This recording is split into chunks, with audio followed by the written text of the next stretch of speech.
Hey there, I'm Trevor, and today I'll be going over the clearest Bigfoot sightings as of June 2026. We go from a group of 14 students vanishing under someone's care after they saw Bigfoot to a hunter whose trail camera captured Bigfoot coming back to his property for months, until the moment where he would capture a clip so brutal nobody would ever even believe it.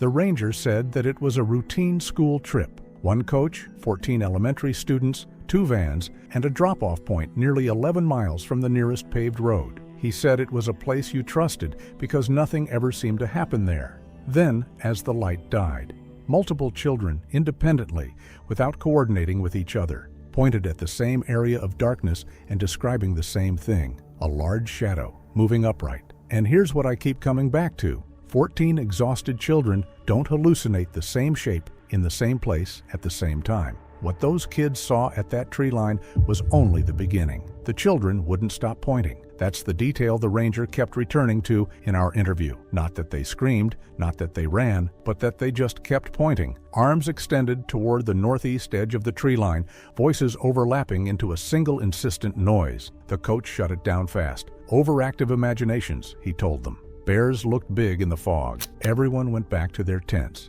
The ranger didn't contradict him, not out loud, but he walked the perimeter anyway, flashlight cutting low arcs through the mist. He found nothing he could name. He told himself the same thing the coach had: fog, distance, tired eyes. He almost believed it. Then he saw Bigfoot, not a shape, not a disturbance in the brush. He saw Bigfoot standing at the northeast tree line, partially framed by 2 fir trunks, motionless, and the ranger's first coherent thought, the one he said he was almost embarrassed to admit, was that whatever he was looking at was too tall to be a man and too still to be an animal. The shoulders cleared 8 feet without question. The silhouette was bipedal, fully upright, with a mass through the chest and arms that registered as wrong against the normal scale of the forest behind it.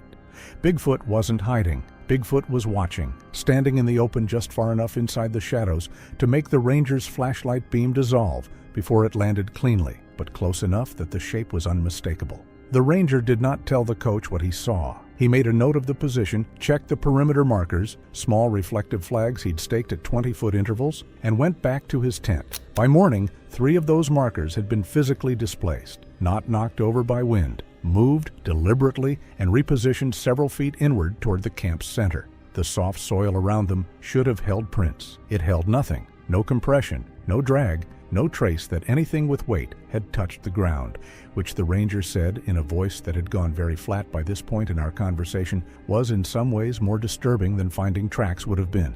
Nobody slept. That's not a figure of speech. The ranger said that by midnight, genuine sleep had effectively ended for the entire camp. It started with footsteps, not the soft, irregular movement of an animal circling at a distance, but a heavy, rhythmic, deliberate impact pattern that the ranger described as methodical. Each step landed with enough weight to vibrate the ground slightly, and the kids felt it through their sleeping pads before they heard it with their ears. They started waking in clusters, 2 or 3 at a time, then 5, then all 14, sitting upright in their tents, completely silent, listening to something walk the boundary of their camp in long, unhurried strides. Then Bigfoot started working the environment. The first branch came down somewhere north of the campsite. Not a deadfall, not wind damage, but a green limb, roughly 4 inches thick, snapped cleanly at a height the ranger estimated at somewhere between 9 and 11 feet off the ground. Then a second. Then a rock the size of a cantaloupe skipped across the clearing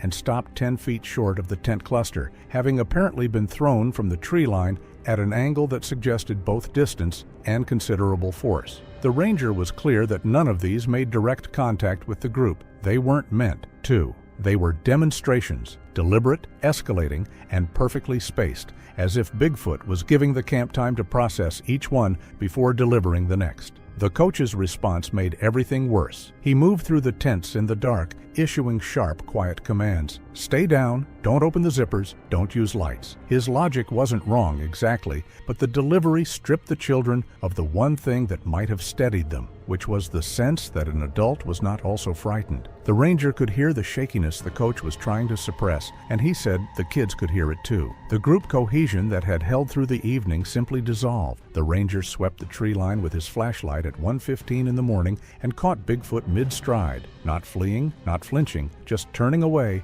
at a pace that communicated complete indifference to the light. Bigfoot wasn't startled. Bigfoot was done with that particular pass and was simply moving on to the next one. What the ranger just witnessed was Bigfoot running a pattern, a controlled, intelligent, circular pattern around 14 children. And when dawn finally came, the most terrifying discovery wasn't what was there, it was what was gone. The ranger said the silence woke him. Not a sound, not movement, silence. The specific total absence of the footstep pattern that had run unbroken for hours. It stopped somewhere around 4:40 in the morning, and that stillness should have been a relief. Instead, it snapped him awake faster than any alarm could have, because his nervous system had spent the entire night calibrating to that rhythm, and the sudden absence of it felt like a held breath. He was outside his tent within seconds, flashlight already in hand, and the camp looked undisturbed. Tent zipped, gear in place, the fire pit cold. He did a visual sweep, counted the tent shapes, and told himself the worst was over. He was wrong. When the coach began the morning head count at first light, the tents were empty, all of them. Zippers intact, sleeping bags still loosely formed in the shapes of the children who had been inside them. Personal items untouched, shoes still paired at tent entrances, water bottles still standing upright. 14 children were simply gone from a secured campsite with no signs of forced exit, no sounds of departure, and no footprints leading away from the perimeter in any direction the ranger could immediately identify. The coach's voice, the ranger told me, went through 3 distinct phases in about 90 seconds. Confusion, then denial, then something that stopped being a recognizable emotion entirely. The ranger keyed his radio and got static. He moved 40 feet north toward higher ground and got partial contact, enough to transmit a broken location call before the signal dropped again. A full backup request may or may not have gone through. He didn't know. He still doesn't know exactly how much of that transmission was received. And then, while the ranger was standing in the clearing trying to re-establish radio contact, and the coach was moving in rapid, directionless circles at the campsite behind him, the ranger heard movement in the tree line to the west. Not random movement, parallel movement. Whatever was in those trees was traveling at exactly the same speed he was, maintaining exact distance, tracking his position with a precision that made his blood drop cold, because Bigfoot had not left. Bigfoot had simply stopped announcing itself. The circling hadn't ended. It had just gone quiet. And now, with 14 children missing and backup uncertain, Bigfoot was still right there. But nothing could have prepared the ranger for what Bigfoot did next. They moved into the tree line together, the ranger and the coach, following the only logical search corridor, a shallow drainage channel that ran northwest from the campsite and was wide enough to move through quickly. The ranger took point. The coach stayed 6 feet behind him, and for the first quarter mile, the only sounds were their own footsteps. They split at the first fork. Standard search protocol: expand the radius, cover more ground, regroup at a fixed landmark. The ranger took the eastern branch. The coach took the western, and within 4 minutes of separating, Bigfoot made the shift from surveillance to interference so abruptly that the ranger said it felt like a door being kicked open. The first stone hit a Douglas fir 12 feet to the ranger's left with a crack loud enough to echo off the canyon wall. Before that echo finished, a second stone struck a tree to his right, not close enough to make contact, close enough to bracket him. Then the vocalizations started. The ranger struggled to describe them in our interview, landing eventually on a sound that combined the resonance of something very large with a frequency that he said he felt in his sternum before he consciously registered hearing it with his ears. It rolled through the canyon in overlapping waves, and it did not stop. Bigfoot was not calling out once and waiting. Bigfoot was projecting continuous, layered sound that seemed to come from multiple directions simultaneously, and the ranger could not locate a single point of origin. He discharged 2 warning shots into the upper tree line, standard deterrent. The vocalizations paused for exactly 3 seconds. Then they resumed, louder, and the ranger heard Bigfoot repositioning through the brush to his north at a speed that was deeply inconsistent with the dense undergrowth that should have slowed anything moving through it. Bigfoot wasn't deterred. Bigfoot was annoyed, and somewhere on the western fork of that drainage, the coach had just stopped responding to radio checks entirely. The ranger keyed his mic one more time, got nothing but static, and made the only decision that made sense in that moment. He abandoned the eastern trail and cut hard toward the western fork, hoping to intercept the coach before whatever had silenced him could finish the job. He took 3 strides before a massive spruce limb snapped across his path, not falling but thrown, the fresh break in its wood still weeping sap, and he knew without a doubt that Bigfoot had anticipated his move and was now actively steering him. The ranger dropped low and scrambled under the limb, his palms scraping against bark and mud, and as he came up on the other side, he caught a flash of dark fur moving through the ferns, maybe 40 feet to his left, not running but pacing him, matching his speed with an ease that made his own desperate sprint feel like wading through wet concrete. He raised his sidearm and fired a 3rd shot into the dirt ahead of the creature, a hard crack of impact that kicked up a spray of loam. And Bigfoot responded by slamming both fists into the trunk of a nearby hemlock with a sound like a car wreck, the whole tree shuddering and raining needles down on the ranger's head as he ducked and veered right.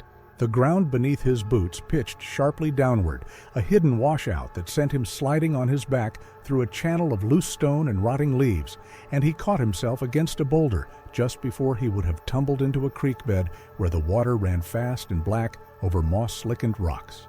He pushed himself upright, his left knee screaming from the impact, and that's when he heard the first real movement from the creature, not the quiet repositioning of before, but a full crashing charge through the brush to his south, coming straight for him with branches snapping like gunfire and the heavy rhythm of footfalls that shook the ground.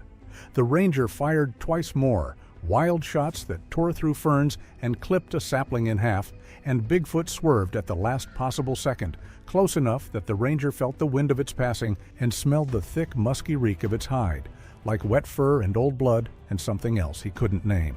It circled behind him and hit the creek bed at a full sprint, crossing 20 feet of open water in 2 strides and sending up a curtain of spray that drenched the ranger from head to chest, and then it was on the far bank, waiting, its massive silhouette blocking the only viable crossing for as far as he could see in the fading light. The ranger holstered his weapon, not out of surrender, but because he understood now that the creature wanted him alive, wanted him moving in a specific direction, and every bullet he fired only seemed to tighten the invisible fence it was building around him. He turned east again, hoping to double back, and got no more than 50 feet before a fist-sized rock whizzed past his ear and shattered against a pine trunk, followed by a second stone that caught him in the shoulder hard enough to spin him halfway around and leave a bruise that would darken to purple before the hour was out. Bigfoot had circled ahead again, impossibly fast, and now it stood in the eastern gap with its arms spread wide, blocking the entire trail like a landslide given form, and the ranger understood with a cold certainty that he was not going to reach the western fork by choice. He was being driven there, step by step, as surely as a deer is driven toward a waiting rifle. He backed away slowly, hands raised and empty, and when Bigfoot took one deliberate step forward, he turned and ran west, not because he wanted to, but because the only other option was to stand there and wait for those enormous hands to close around him.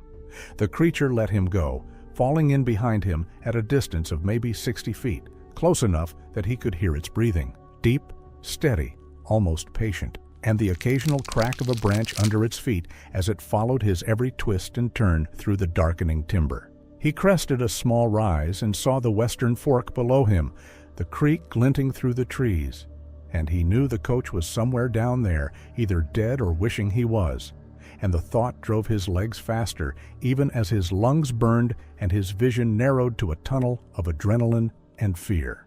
A root caught his boot, and he went down hard, his chin striking the ground, and his teeth clicking together so sharply he tasted blood. And before he could push himself up, he heard Bigfoot break into a sprint behind him, closing the distance in a heartbeat. The ranger rolled onto his back, reaching for his sidearm, but the creature didn't touch him. It leaped over him instead, a shadow so vast it blocked the sky, and landed on the trail ahead with a ground-shaking impact that sent loose rocks skittering down the slope. It turned to face him, and for the first time he saw its eyes, dark and intelligent and gleaming with something that looked almost like amusement. And then it pointed one long arm down the western fork, a clear and unmistakable gesture that said, "Go that way, now." The ranger got to his feet, his hands trembling, and he went. And then the ranger heard the coach before he saw anything. Not words, a single sharp sound, half shout and half something else. The kind of noise a person makes when the air gets forced out of them by something they didn't see coming. The ranger broke from the eastern fork and pushed through the undergrowth toward the western channel at a dead run, branches catching his jacket, his boots sliding on the wet slope, covering roughly 300 feet in terrain that should have taken 4 times as long. He came through a gap in the fur line and stopped. Bigfoot was there, fully visible, no fog between them, no tree line to dissolve the edges, just Bigfoot, in open ground, at a distance the ranger estimated at 30 feet. And everything the ranger had partially glimpsed through mist and flashlight beam the night before now had full, terrible clarity. The height was real. The mass was real. The face, which the ranger refused to describe in specific detail even during our interview, was real in a way that he said his brain kept trying to reject, kept trying to file under something familiar, and couldn't. The coach was on the ground. Bigfoot was not standing over him casually. Bigfoot was engaged physically and deliberately with a focused aggression that the ranger described as targeted in a way that distinguished it completely from the territorial displays of the previous hours. This was not the branch snapping. This was not the circling. This was Bigfoot responding to something specific about this specific man, with an intensity that the ranger said felt, and he used this word carefully, like punishment. The coach was not passive in the encounter. He had apparently attempted to pursue Bigfoot directly after their separation, a decision the ranger called catastrophic, and Bigfoot had simply stopped retreating and met him. The coach lunged first, a desperate haymaker that caught nothing but air, and Bigfoot answered by stepping inside the swing and driving one massive forearm into the coach's chest like a battering ram, lifting him off his feet and hurling him backward into a thicket of devil's club, the spines tearing through his shirt and raking bloody furrows down his back before he even hit the ground. The coach scrambled on all fours, trying to put distance between them, but Bigfoot was already there, one enormous foot coming down on the coach's trailing ankle with a crunch that echoed off the OSE surrounding trees, and the coach screamed and kicked out with his free leg, catching Bigfoot just above the knee with enough force to make the creature grunt. But in something closer to surprise, as if the coach's resistance had crossed some invisible line, Bigfoot reached down and grabbed the coach by the belt and the back of his collar simultaneously, hoisting him off the ground like a rag doll, and then slammed him against a boulder with a wet thud that knocked the breath out of him in a single strangled gasp. The coach's head lolled, his eyes unfocused, but he still had enough fight left to claw at Bigfoot's wrist with both hands, his fingernails raking through thick fur and drawing thin lines of blood that the creature didn't even seem to notice. Bigfoot responded by shifting his grip, one hand now wrapped entirely around the coach's throat, and lifted him until his boots dangled a foot off the ground, then walked him backward 3 slow, deliberate steps and drove him spine first into a standing dead tree, the impact shattering the rotted wood and dropping both of them into a cloud of dust and splinters. The coach fell to his knees, gasping and choking, and for a moment the ranger thought it was over, but the coach's right hand found a fist-sized rock on the ground, and he swung it upward with everything he had left, catching Bigfoot under the jaw with a crack that made the creature's head snap back. Bigfoot staggered half a step, shook its head once like a dog coming out of water, and then its eyes locked onto the coach with an expression that the ranger would later describe as calm, terrible, and utterly final. The coach tried to rise, tried to run, tried to do anything, but Bigfoot's left hand shot out and clamped around his left wrist, and the creature pulled. The coach's shoulder dislocated with a sound like a branch twisting apart, and he howled and tried to pull away, but Bigfoot held him fast, then reached across with his right hand and took the coach by the elbow and began to apply steady, inexorable pressure in the opposite direction. The coach's arm bent where no arm should bend, the bones grinding audibly beneath the skin, and the coach stopped screaming only because he didn't have enough air left to make the sound. And then Bigfoot took the coach apart. Not quickly, not cleanly. The ranger said the creature grabbed the coach by the ankle first, one hand, effortlessly, and swung him into a cedar trunk hard enough to leave bark embedded in fabric. The coach's arm bent wrong. His scream cut off when Bigfoot slammed him down again, this time chest first onto a root system. The ranger heard ribs snap like dry branches. But Bigfoot wasn't finished. The creature was angry, not defensive, not territorial, but furious in a way that suggested recognition, as if the coach had committed something unforgivable. Bigfoot pulled, and the coach came apart in pieces. An arm separated at the shoulder, a leg twisted opposite its joint. By the time Bigfoot dropped what was left, the coach no longer resembled a person. The ranger later told investigators he had never seen an animal, or anything, dismantle a human body with such deliberate, piece-by-piece destruction. The ranger raised his weapon and shouted, his voice breaking harder than he expected in the cold air. Bigfoot's head turned slowly, not reacting to the sound so much as acknowledging it, like a system registering a new input.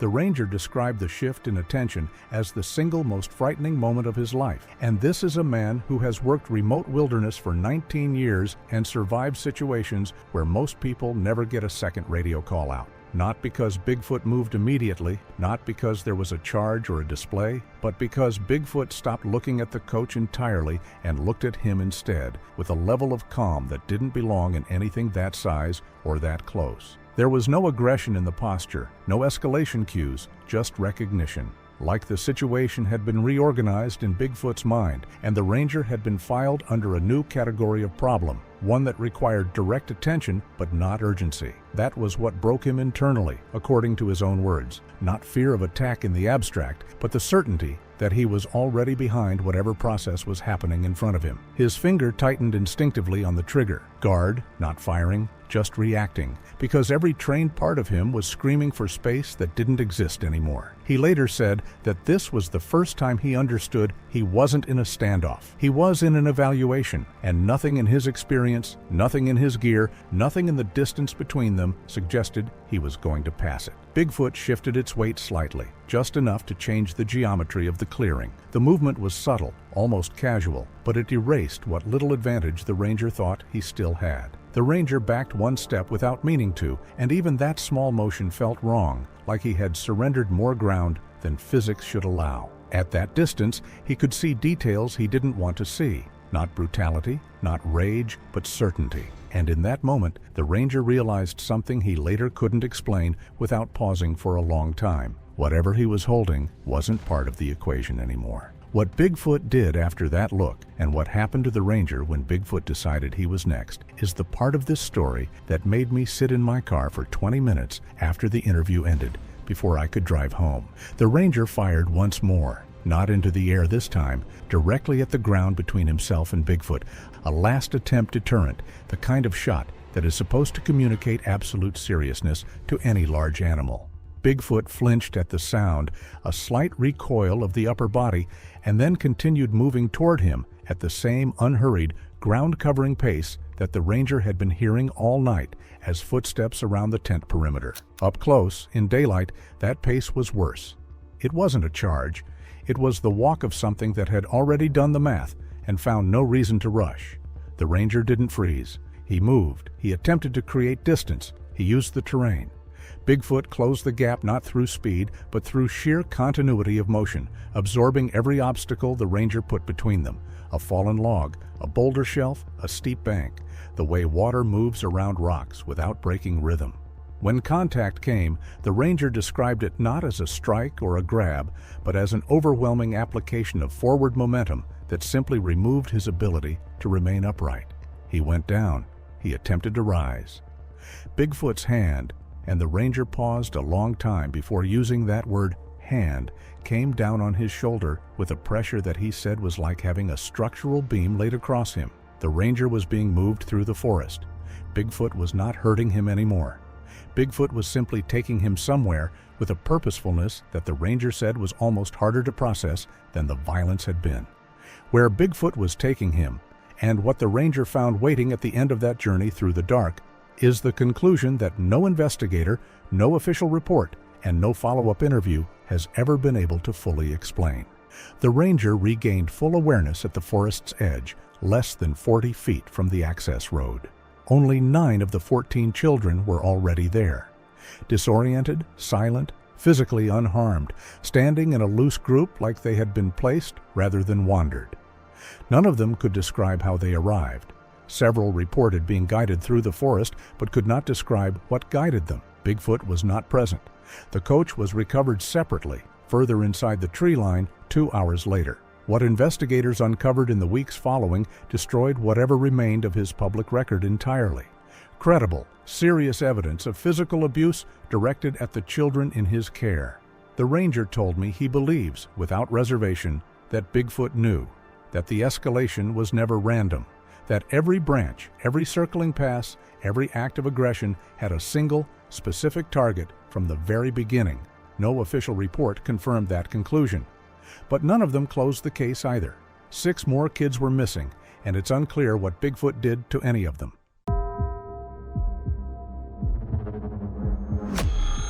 Gerald Ashworth has been deaf since birth. He's been hunting Shawnee State Forest since he was 12 years old. He told me all of this through an interpreter. He'd been in the blind since 5 a.m. At 7:28, he felt the vibration through the wooden platform under his boots, a slow, rhythmic ground compression that his feet told him was heavy and bipedal, and closer than anything that heavy had any right to be without him having registered its approach. He turned. Bigfoot was standing 30 feet away, in the creek bottom, facing him directly. Gerald told me he had time to take in details before anything else happened, the way deaf hunters often process visual information faster and more completely than hearing hunters whose attention is split across multiple senses. Bigfoot stood, by his estimate, 7 feet tall, juvenile-sized relative to what the week's other witnesses had described, though Gerald had no way of knowing that then. The build was broad through the chest and shoulders, narrower at the hip, covered in dark reddish-brown hair that caught the early light differently than fur, and differently than hair, and differently than anything Gerald had a word for. The face, and Gerald paused here, his interpreter pausing with him, was not an animal's face. That was the phrase he used,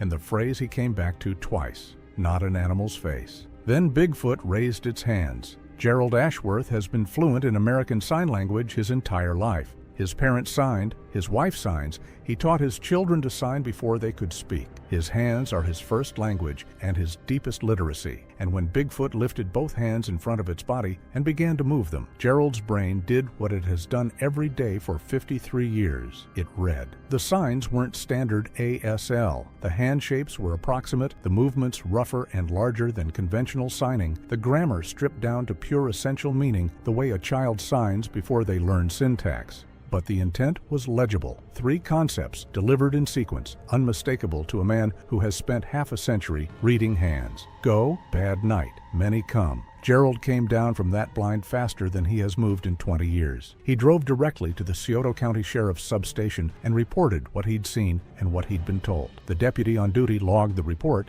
and the sheriff, when he heard it secondhand, apparently found it funny enough to share with the rest of the morning shift. Gerald sat across from that deputy's skepticism without flinching, because Gerald Ashworth did not need anyone to validate what his own hands had recognized. He asked the deputy to walk out to the parking lot with him instead. The scratches were on the tailgate of Gerald's truck, which had been parked at the Shawnee trailhead since 5 a.m. 3 parallel lines, each roughly 18 inches long, running horizontally across the steel. Not surface scratches. The metal had been displaced, the steel pushed inward rather than scraped away, as though the force had originated from inside the tailgate and pressed outward. Gerald's truck is a late model half-ton with a 16-gauge steel tailgate. The deputy pressed his thumb into the nearest groove and didn't say anything for a long moment. The scratch depth, Gerald told me, was roughly a 1/4 inch into solid steel. Whatever made them didn't scratch his truck. It signed it. The idea that Bigfoot communicated a warning to a deaf man in a modified version of a human language and then left a physical message on his property in a location Bigfoot hadn't physically been anywhere near. Many come. That's not a territorial display. That's information. That's one party transferring knowledge to another party across a language barrier with enough intentionality to simplify its own communication to what the other party could receive. That requires a model of another mind. That requires Bigfoot to have looked at Gerald Ashworth and understood something about him before the first sign was made. And many come, said on Thursday morning, when there had already been 5 sightings in 4 days, when the pattern was almost complete, when whatever was moving through southeastern Ohio was apparently close enough to finished that a juvenile was sent to deliver the message. That phrase has not stopped ringing since Gerald's interpreter first spoke it aloud in that kitchen.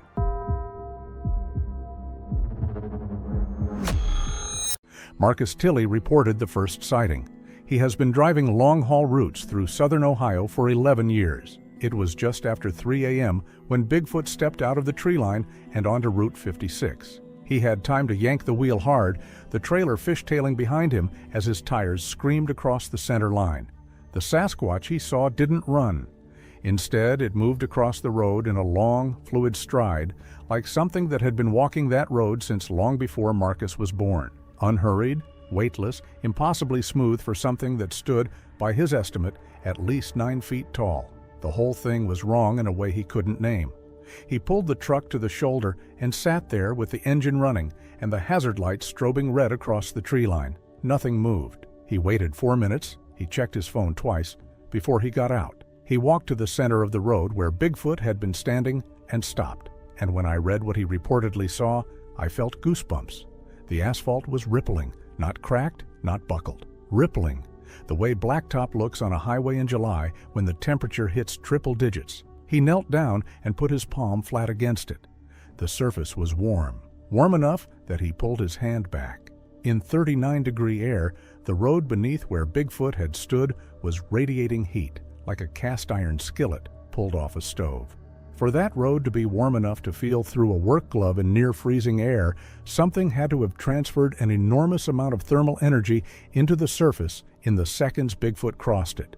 That's not a footprint, that's a thermal event. His dashcam footage covers the 12 seconds before and after impact. What it recorded was not footage of Bigfoot. It was 12 seconds of white static and a low-frequency hum. When the image returned, the road was empty, and Marcus was already pulling back onto the shoulder. It was April of 2019. That time, I was one of the few women fire lookouts. And the door didn't just open, it came apart. The grizzly filled the entire frame. I was already backed against the observation window on the east wall, 80 feet above the tree line, nowhere left to go, when the second thing happened. Could whatever crashed onto the balcony possibly be worse than the bear already inside the tower? The railing on the outer balcony shrieked, not bent, not stressed, shrieked. And then Bigfoot vaulted it entirely, a shape so large it momentarily blocked the amber light coming through the window behind me, and landed on the narrow balcony walkway with a concussive boom that shook the entire tower. The grizzly spun.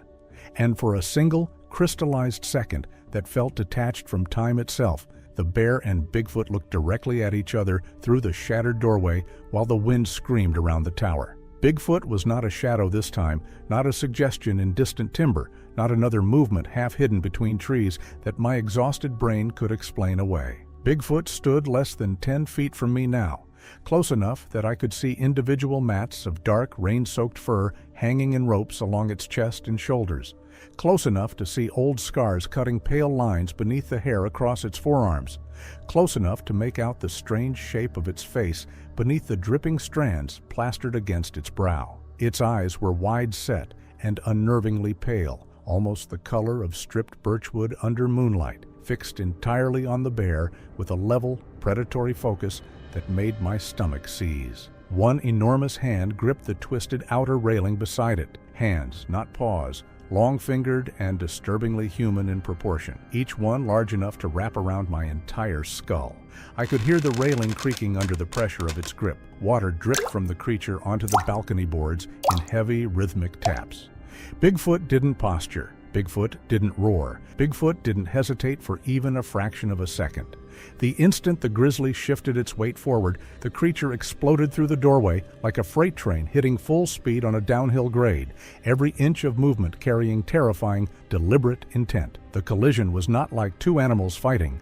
It was like two vehicles hitting each other at speed. Bigfoot caught the grizzly mid-lunge, one arm sweeping under the bear's jaw and the other clamping over its shoulders, and the momentum carried both of them sideways through the balcony railing. The wood simply ceased to exist, and they went off the edge together. If they survived that fall, what exactly was waiting for me below?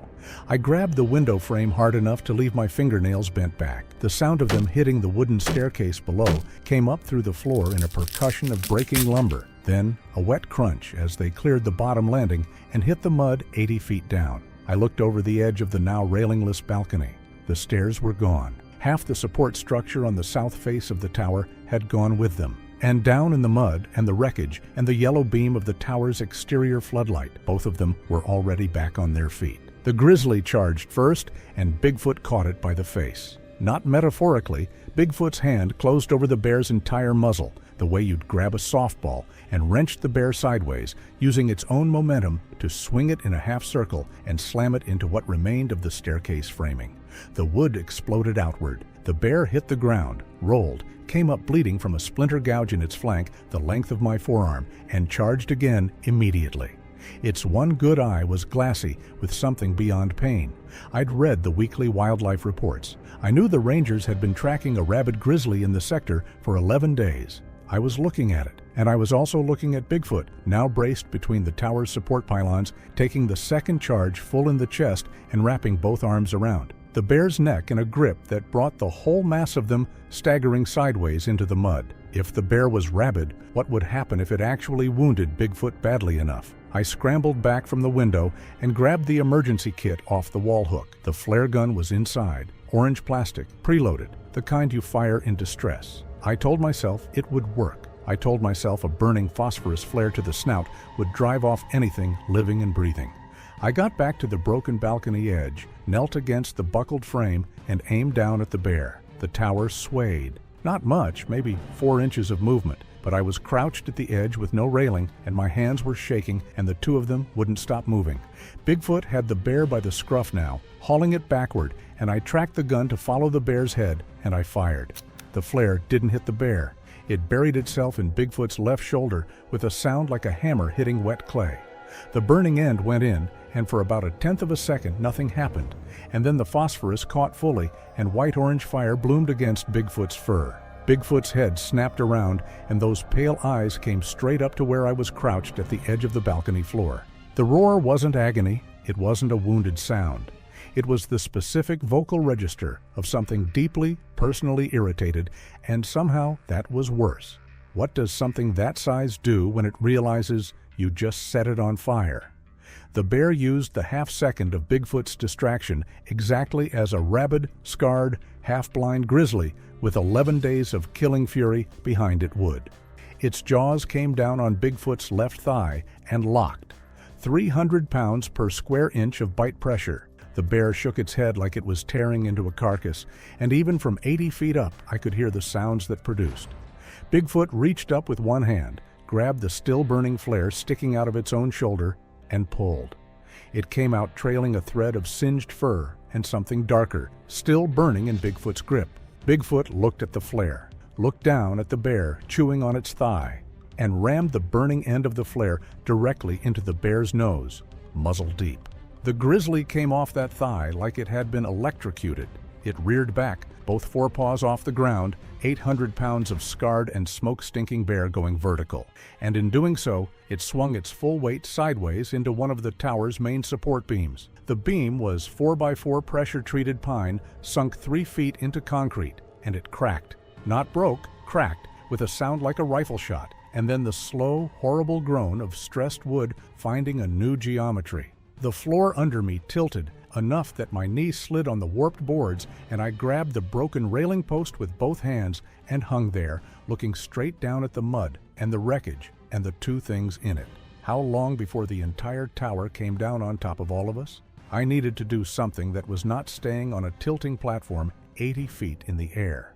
There was a rescue rope coiled on the east side of the balcony, bright orange, rated for 500 pounds, clipped to a standpipe that was still bolted to the frame. I got to it on my hands and knees, clipped the free end under my arms in a rough harness, and went over the edge. My plan, and I want to be honest about how bad this plan was to lower myself to about 20 feet above the ground, swing toward the bear, and somehow use my presence to break its focus on Bigfoot, long enough for Bigfoot to get an advantage. What I understood about this plan and what was actually true about this plan were separated by a significant gap. What if I had just turned myself into the easiest target in the clearing?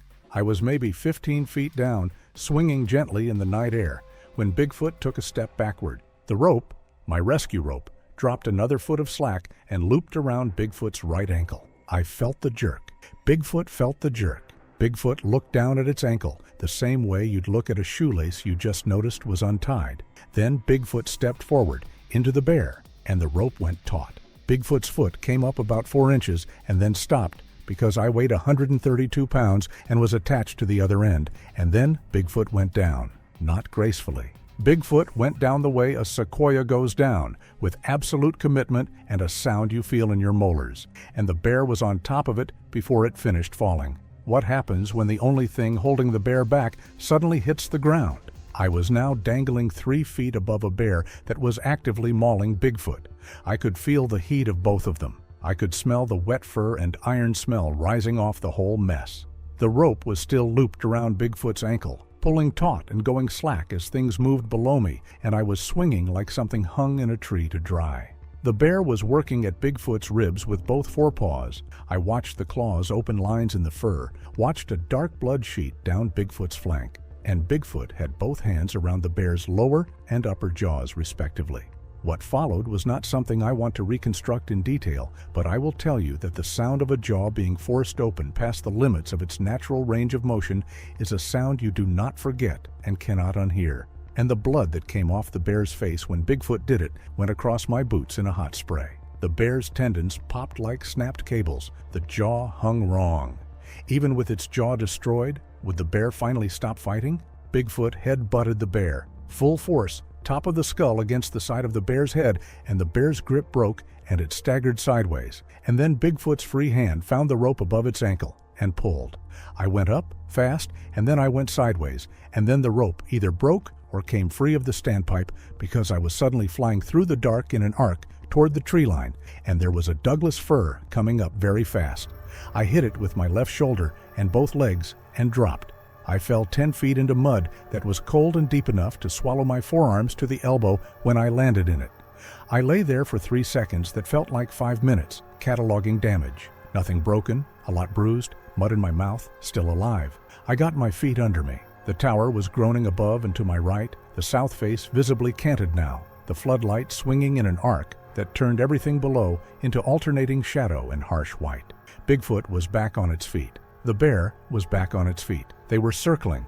Bigfoot's left shoulder was a mess of singed fur and oozing phosphorus burn. Its thigh was dark and wet where the bite had been. Its ribs were cross-hatched with claw lines. The bear was missing its upper jaw function, was streaming blood from both nostrils, and was still coming, still moving forward, still fighting. The damage assessments in the weekly reports had said this bear had been gored by an elk 3 months prior, had been shot with a rubber bullet twice by a ranger response team, had survived a vehicle strike that totaled a pickup truck. I believed all of it now. If that bear could survive all of that, what would it actually take to kill it? Bigfoot grabbed the bear and they went down again, and I knew I needed to do something useful. In the back of my mind, I was running through the contents of the tower: rifle, radio, signal mirror, emergency kit. The emergency kit was a smoking ruin somewhere in the wreckage of the stairs. The rifle was still up in the tower. I had the signal mirror in my vest pocket. I pulled it out. It was early enough in the evening that the floodlight was catching the low-hanging cloud cover and bouncing back, and I thought I could angle the mirror and hit the bear's good eye and blind it for a second. 1 second of hesitation might be enough for Bigfoot to end it. I angled the mirror. I tracked the bear's head in the oscillating floodlight. I found the angle, but the mirror hit Bigfoot directly in the face.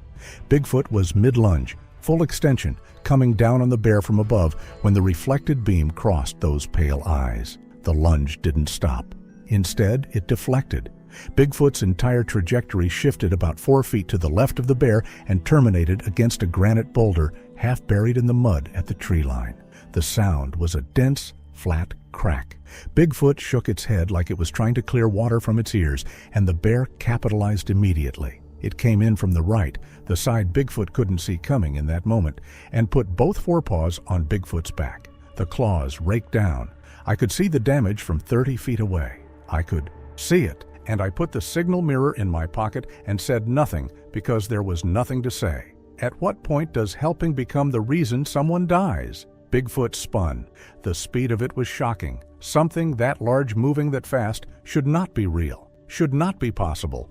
But Bigfoot spun completely around with one arm already extended and caught the bear's right forepaw mid-swipe. The grip locked. 2 of the bear's toes went backward with a crack that carried across the clearing, and the bear's next sound was something I'd never heard a bear make before. high, ragged, almost confused.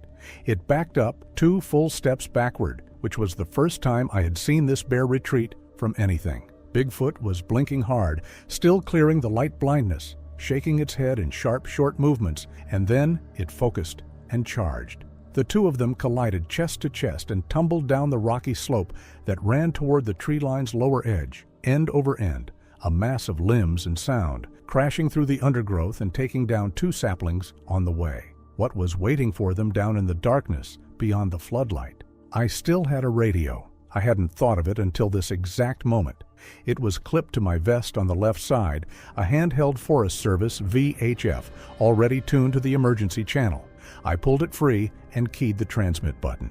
I got halfway through my call sign when the antenna cord, a coiled extension I'd clipped to the radio's port to boost range on the tower, caught on a fallen branch. I yanked it free without looking because I was watching what was happening at the bottom of the slope, and the cord came free of the branch and swung out and looped around Bigfoot's ankle for the second time in 10 minutes. This time, Bigfoot went face first into the bear's waiting mouth. The bear's jaws closed on Bigfoot's shoulder. The broken lower jaw meant it couldn't get full bite pressure, but it didn't need to. The upper teeth were sunk in, and the bear was shaking, and Bigfoot's roar was immediate and total and loud enough that I felt it in my chest cavity from 40 feet away. Bigfoot drove one knee up into the bear's throat. The bear's grip loosened for a half second. Bigfoot used it. Bigfoot rolled, and in rolling, the antenna cord pulled me off my feet and dragged me across 15 feet of rock and root before I even processed what was happening. I was a sled. I was a 132-pound sled being dragged over broken terrain by a cord attached to a 9-foot cryptid who was fighting a rabid grizzly bear. If the cord didn't snap first, which one of us was going to break before this fight ended? I hit a rock with my hip, then my shoulder. Then I let go of the radio and the cord went slack, and Bigfoot grabbed it above the loop at its ankle and snapped it in half with one pull. The cord whipped back and caught me across the cheek, and I lay in the rocks and breathed for a moment. Below me, Bigfoot had found something, a fallen tree limb thick as my thigh and about 5 feet long. What happened next with that limb and the bear's throat is the kind of thing that doesn't translate cleanly into language. But the bear gagged, and then the bear vomited blood, and then the bear staggered backward. Bigfoot stood in the wreckage of the slope with the limb still in hand, spat something out of its mouth, and watched the bear compose itself for another charge. How much damage could something survive before survival itself stopped making sense? I needed my canteen. I also needed the gas can for the generator, which was stored in the same equipment locker beside the base of the tower, and both of them were in the same color, same profile, same weathered olive military surplus profile. I had grabbed the canteen before. I was almost certain I had grabbed the canteen.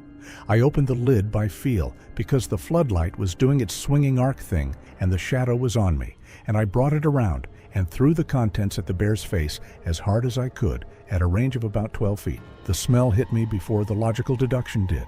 The bear recoiled from the gasoline, hitting its eyes and muzzle, shaking its head, and I was already knowing what I had done before I finished knowing it. The bear's face and the upper half of its shoulders were soaked in accelerant. Bigfoot, who had been moving in to follow up on the gag and stagger, changed course immediately, both hands grabbing the bear and hauling it sideways, away from me, which was the right instinct and saved my life, because half a second later, a spark from the dangling, snapped wiring on the damaged tower's south face hit the mud where a gas runoff trail had been pooling from a cracked generator line I hadn't even noticed. The ground between me and the tower went up in a ribbon of blue and yellow flame that widened as it moved. Once the fire started running, was there any direction left that wasn't about to burn? Bigfoot's left arm caught.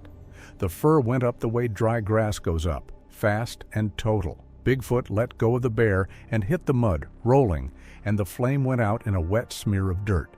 But the bear was now a burning, shrieking, 800-pound mass of raw panic and fuel, and it was charging, not at me, at the first source of motion, which was Bigfoot, rising from the mud with a blackened forearm and singed fur across its left side. The bear charged, and Bigfoot ran, not away from the fight, toward the small pond I'd used for water pump intake testing, 40 yards north of the tower base, glinting in the light from the burning ground. The bear chased it through the fire. I watched the two of them the burning bear and the singed, still bleeding Bigfoot, hit the pond surface at a dead run and go under. If neither of them came back up, what was I supposed to do alone in a burning forest? The steam was immediate and enormous. The pond surface roiled, the fire on the bank bent toward the water and guttered out in the edge of the pond's moisture radius. Then the surface went still, and I stood there in the dark and the smoke with a gasoline-wet empty can in my hand, and nothing moving anywhere. The bear surfaced first. It came up in the center of the pond, still smoking off its burned fur, the ruined jaw hanging in that wrong geometry, and it found its feet in the shallows immediately. Still moving, still upright, missing an eye and trailing smoke, and bleeding from 4 different locations, and still pointing itself at the bank with its one good eye. Then Bigfoot surfaced behind it. Bigfoot's hand closed on the back of the bear's neck, and the bear went back under. I was already moving. I didn't decide to move. My legs just started, and I was scrambling up the wreckage of the tower's exterior ladder before the first rung broke under me. It broke at the second rung from the bottom. I came down hard, jammed my palm on a broken piece of stair framing, and then the third rung broke when I tried again, and then the entire ladder section from 4 feet to 8 feet let go at once, and I fell 6 feet into the mud for what felt like the 14th time tonight. I sat there. The ladder was gone. The rifle was still up in the tower. I sat in the mud at the base of a structurally compromised fire tower with no ladder, and decided the rifle was staying up in the tower. Without the rifle, what exactly was my plan if either of them came out of that pond alive? In the pond, something broke the surface. Then something else. Then they were both under again. I heard the plane before I saw it. A small fixed wing, probably a spotter plane running the fire check circuit at 8,000 feet. Navigation lights blinking patient and slow in the smoke-hazed sky above the ridge. My last flare was in my vest pocket. The emergency channel radio was in 2 pieces, somewhere on the rocks. A signal flare at the right angle would be visible from a spotter aircraft at that altitude, would bring a response within 20 minutes, would bring actual help. I pulled the flare out. I had one. 1 strike, 1 shot. I scored it against the ignition strip on the side of the flare casing, and it caught immediately, burning hot white in my hand. And I was already moving it in the S pattern for aerial distress signal when I fumbled it. The flare hit the dry grass at the base of the slope. The grass was already soaked in gasoline runoff from the cracked generator line. I understood this in the same instant that the grass understood it. The fire didn't spread so much as arrive. A wall of it, 10 feet tall, moving toward the pond and the tree line and the tower and me from every direction that dry gas-soaked grass existed, which was most directions. The bear, which had surfaced again, shrieked at the sudden wall of light and heat at the bank. Even with a broken jaw and a missing eye and everything else, the bear could still read. Fire! It came out of the pond at a run. When fire closes every exit at once, where does anything trapped inside it even go? Bigfoot was already out of the water. I watched Bigfoot in the 30-foot firelight, soaking wet and streaming mud and blood and pond water, and watched Bigfoot track the charging bear with those pale eyes in a way that looked less like a fighting animal and more like something making a final calculation. The bear closed the last 10 yards in a second and a half. Bigfoot caught it, both hands, full grip, the bear's momentum absorbed in a locked stance with both feet driven into the mud for purchase. And then Bigfoot pivoted, a full 180 rotation using the bear's own weight and speed, the way you'd spin something on a chain, and at the end of the rotation, Bigfoot let go. Where do 800 pounds of momentum go once something stronger takes control of it? The bear went into the fire wall, not glancing, fully into it, shoulder deep, and the burning brush took it, and the shrieking went up, and then down, and then the brush moved and settled and went quiet, and the grizzly did not come back out of it. Bigfoot stood at the edge of the fire with the flames reflecting in its eyes. The fur on its back and arms was singed in patches down to the skin. The left shoulder was still oozing from the flare wound. The ribs were open in at least 4 places I could count from where I stood. The thigh wound from the bite had stopped bleeding actively only because the heat and the mud had caulked it. Bigfoot turned around. After everything it had just survived, what was it about to decide to do with me? Those eyes found me in the firelight, and the expression in them, if expression is even the right word for what a face that large and that old can carry, was not gratitude, was not recognition, was not warmth. It was the specific look of something that has exhausted its patience entirely and made a decision. Bigfoot crossed the distance between us in 4 strides, grabbed the back of my jacket collar with one hand, and picked me up. I left the ground. Bigfoot ran. The fire was closing from the north along the ridge where the gas runoff had spread furthest, and from the south where the dry grass slope had gone up, and from the east where the tower's broken wiring had started a creeping burn in the duff. The western corridor was narrowing by the second. Bigfoot went west through that corridor at a speed that made the trees on either side of us blur into a continuous texture of bark and dark. I was over its shoulder, hanging face down, watching the burning ground recede and then not recede, and then get closer again. Embers were coming down through the canopy in slow, orange arcs. One landed on my neck, and I didn't have the presence of mind to do anything about it. How long could that shrinking corridor stay open before the fire swallowed it too? Bigfoot leaped a fallen log that was already burning along its full length. The jump cleared 8 feet of clearance. I went up and came down hard on Bigfoot's shoulder and felt something in my collarbone complain about it. We hit a dry stream bed, and Bigfoot took it at a diagonal, footing on the rounded stones absolutely certain. No slip, no hesitation. The fire was visible on both sides now, moving through the understory with the horrible efficiency of a fire that has plenty of fuel and a good draft coming down off the ridge. The smoke was getting thick enough that I was coughing into Bigfoot's fur and couldn't see more than 40 feet in any direction. Then Bigfoot stopped. The ravine was 40 feet wide and dropped away to a gully floor that was itself on fire. Burning debris from upslope had fallen in, and the dry brush at the bottom had caught. 40 feet of open air with a wall of flames 30 feet below.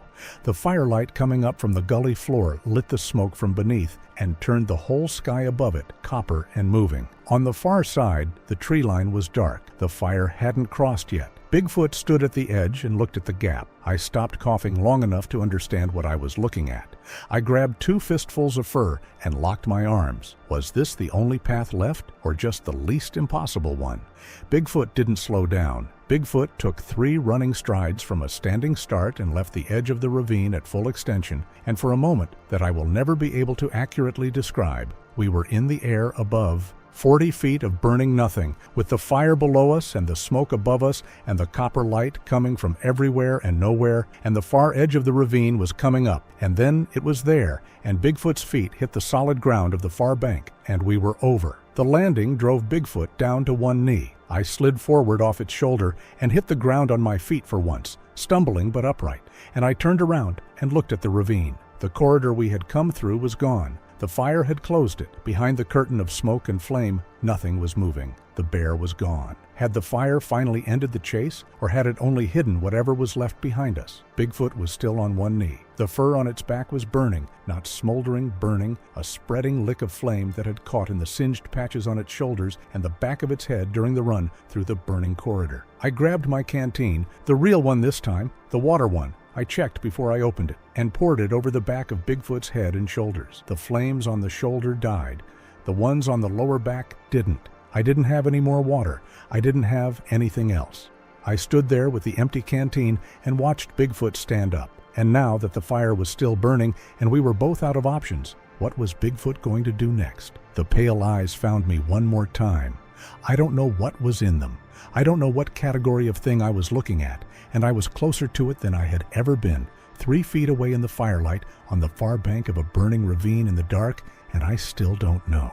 Bigfoot turned away from me. Below the bank, at the bottom of the next drop in the terrain, I could hear water, the river, moving fast, swollen with snowmelt from the high ridges. Bigfoot walked toward the sound. The burning patches on its back moved with it, lighting the trees as it passed between them, and then Bigfoot went over the edge of the bank and the sound of the river rose, and then there was a splash that swallowed every other sound in the night.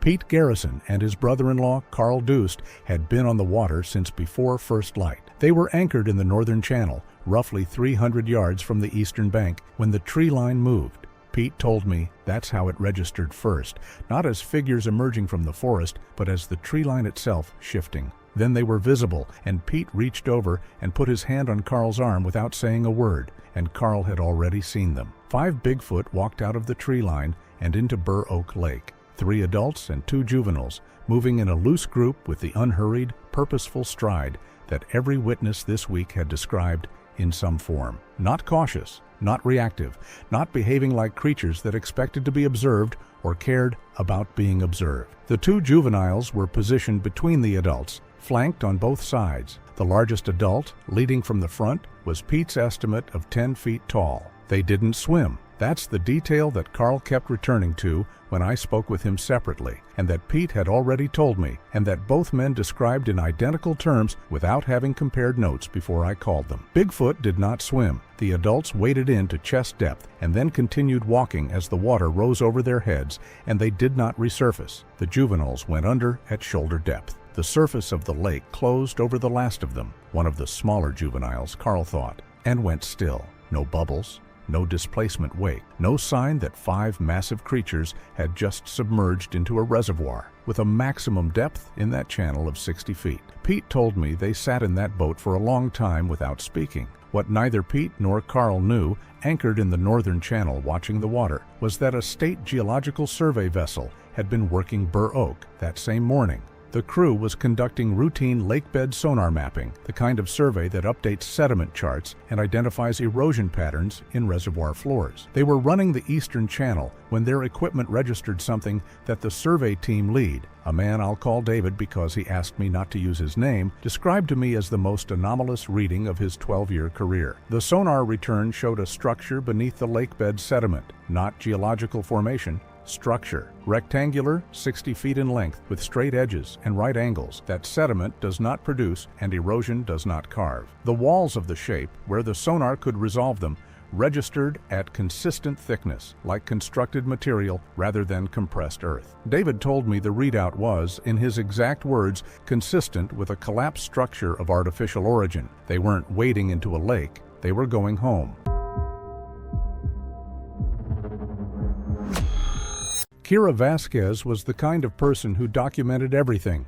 Her followers knew her morning coffee, her class schedule, her opinions on the hiking trails around Ohio University's Athens campus. She'd done the Straouds Run trail on camera twice before. It was a Tuesday. She had a gap between classes. The fall color was still holding in the tree line, and she went live with 212 viewers watching from the start. For the first 9 minutes, the video is exactly what it looks like. A college student walking a well-maintained trail. At the 9-minute and 40-second mark, Kira stops walking. The camera, which she's been holding loosely at chest height, stops moving with her. There's a pause of about 4 seconds where she says nothing. Then, in a voice that is notably quieter than anything she'd said in the preceding 9 minutes, she says, "It's not a bear." Then she runs. The footage during the run is shaky and difficult to parse. But at the 6-second mark of the run, the camera swings left for just over 2 seconds, and in those 2 seconds, in the gap between 2 mature oak trees at the edge of the trail, Bigfoot is visible. I've paused on that frame more times than I can count. The 2 oaks are approximately 14 inches apart at the gap where the shape appears. 14 inches, which I confirmed by visiting the trail myself and measuring the scar the roots leave on the trail's edge. 14 inches is not a passage. It's a gap you turn sideways to squeeze through if you're a slender adult. What moves through it in Kira's footage is not slender. The Sasquatch that crosses between those trees is massive and dark, with a width across the shoulders that the frame, even in its shaky motion, cannot contain. Bigfoot did not push the trees apart. That's the part that the online analysis kept returning to, and it's the part that I can't explain away, no matter how I try. Both oaks are visible in the frame before and after the shape passes. Neither one moves, and neither trunk deflects. I reached out to Kira through a mutual contact at Ohio University. I'm not going to share the details of that conversation out of respect for where she is now, but I will tell you what she confirmed. She saw Bigfoot from a distance of roughly 40 feet before she started running. She described it as standing completely still between the trees, facing her direction. She said the stillness was the worst part. Not movement, not aggression, just absolute stillness. She withdrew from Ohio University 11 days after the sighting. My name is Mark, and I found out that my own kids are playing with Bigfoot. I thought they were talking about their new friend, but they were instead playing with the most terrifying monster possible, because what Bigfoot did to my children is so awful that I'm here to expose what he's truly capable of. My kids are Della, who was 9, and Owen, who was 6. We had moved to the property 8 months earlier after I got a divorce, a 4-bedroom on 2 acres in a rural county about 90 minutes from the nearest city, backing up to Forest Service land that stretched unbroken for miles. There was a lot of space for 3 people. That was the point. The price was right, because the nearest neighbor was a quarter mile up the road and most buyers wanted to be closer to things. We did not know what was already back there in the trees. The kids found the edge of the property within their first week. There was a fence line, post and wire, old sagging in sections, and beyond it, the Forest Service land started. And I had told them clearly, fence is the line. You don't cross the fence. They nodded the way 9- and 6-year-olds nod when they have already decided what they're going to do. They crossed the fence. I didn't find out for 3 weeks. I found out because Della came home with a handful of plants she wanted to identify. Specific plants, named by location, described with a precision that a 9-year-old does not come up with on her own. She said her friend had shown her where they grew. I said, "What friend?" She said, "The big one in the woods." I said, "How big?" She looked at me with the specific patience children reserve for adults who are missing something obvious. She held her hand up as high as she could reach. Then she pointed at the ceiling. Then she shrugged, as if the ceiling wasn't high enough to finish the point. I told her not to go into the woods alone. I called it a safety talk. What it actually was the first moment I felt something I couldn't name, yet moved through my chest. Not quite fear, not quite anything I had a word for. I went out that evening and walked the fence line. I found a section on the northeast corner where something had pressed against the wire repeatedly enough to bow it outward. Not broken, not forced, just leaned on. At a height that didn't match my kids.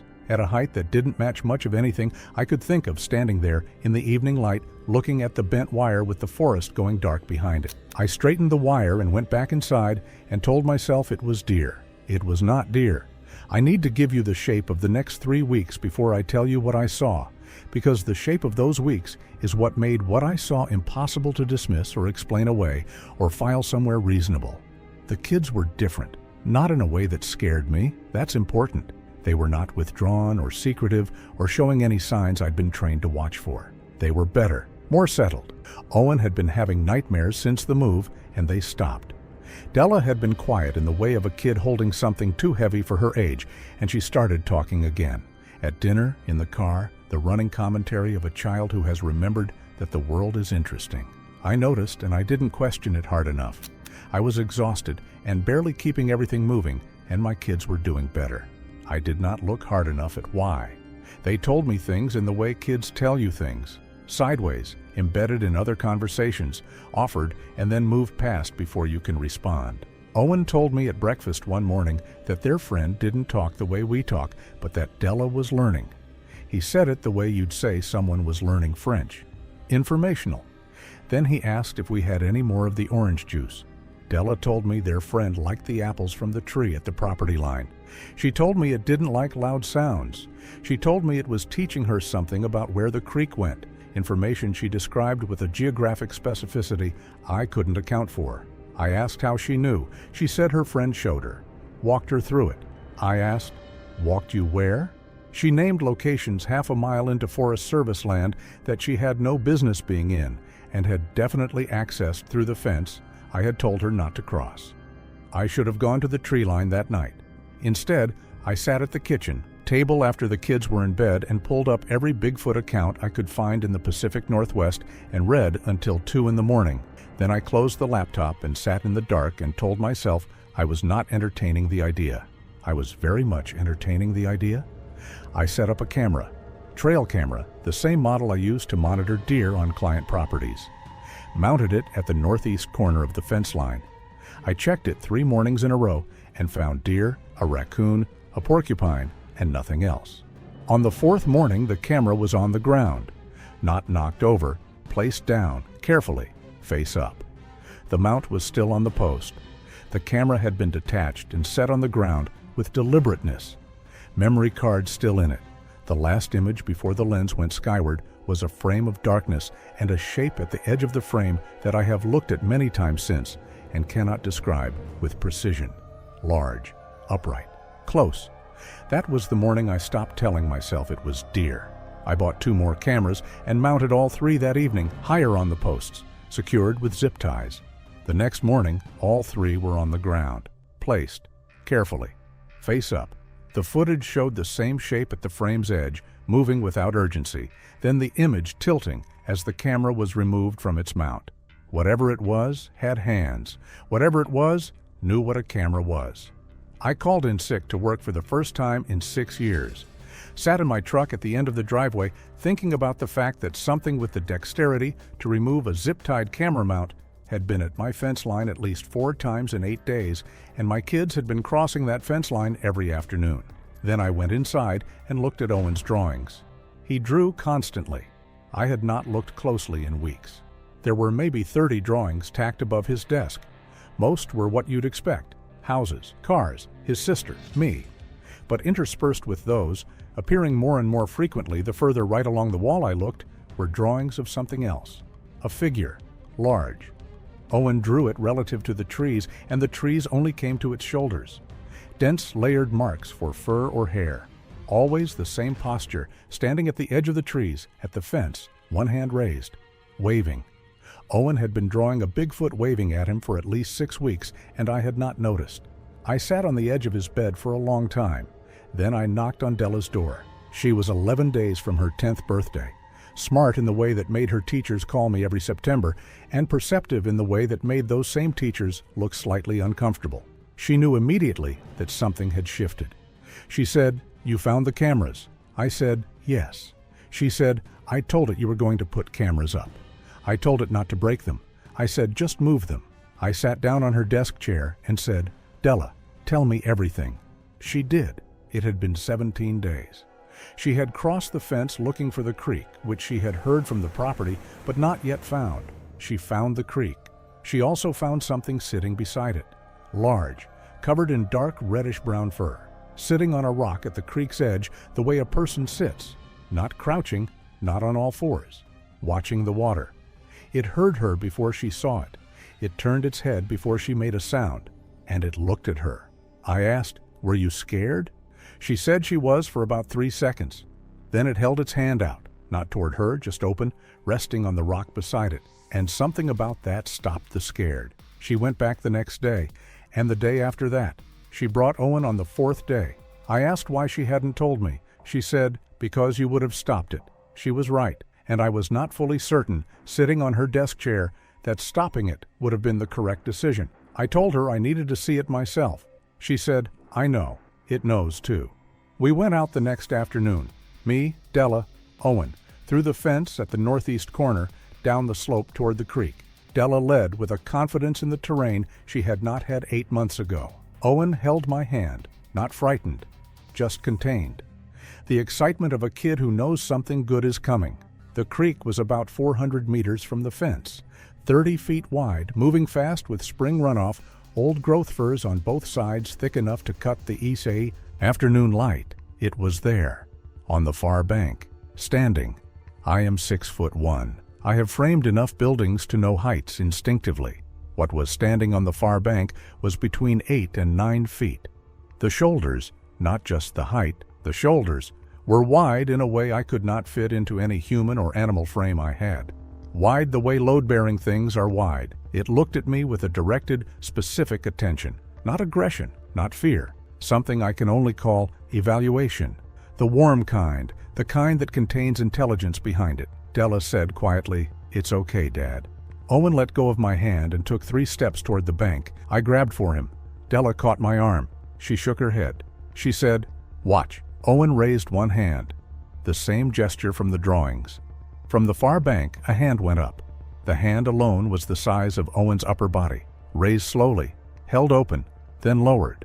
Owen grinned like he'd been waiting weeks to show me exactly this. I stood at that creek bank for 40 minutes. I watched my kids interact with a Bigfoot the way children interact with something they fully trust, easily, without performance. Della moved to the bank and made sounds I had never heard her make.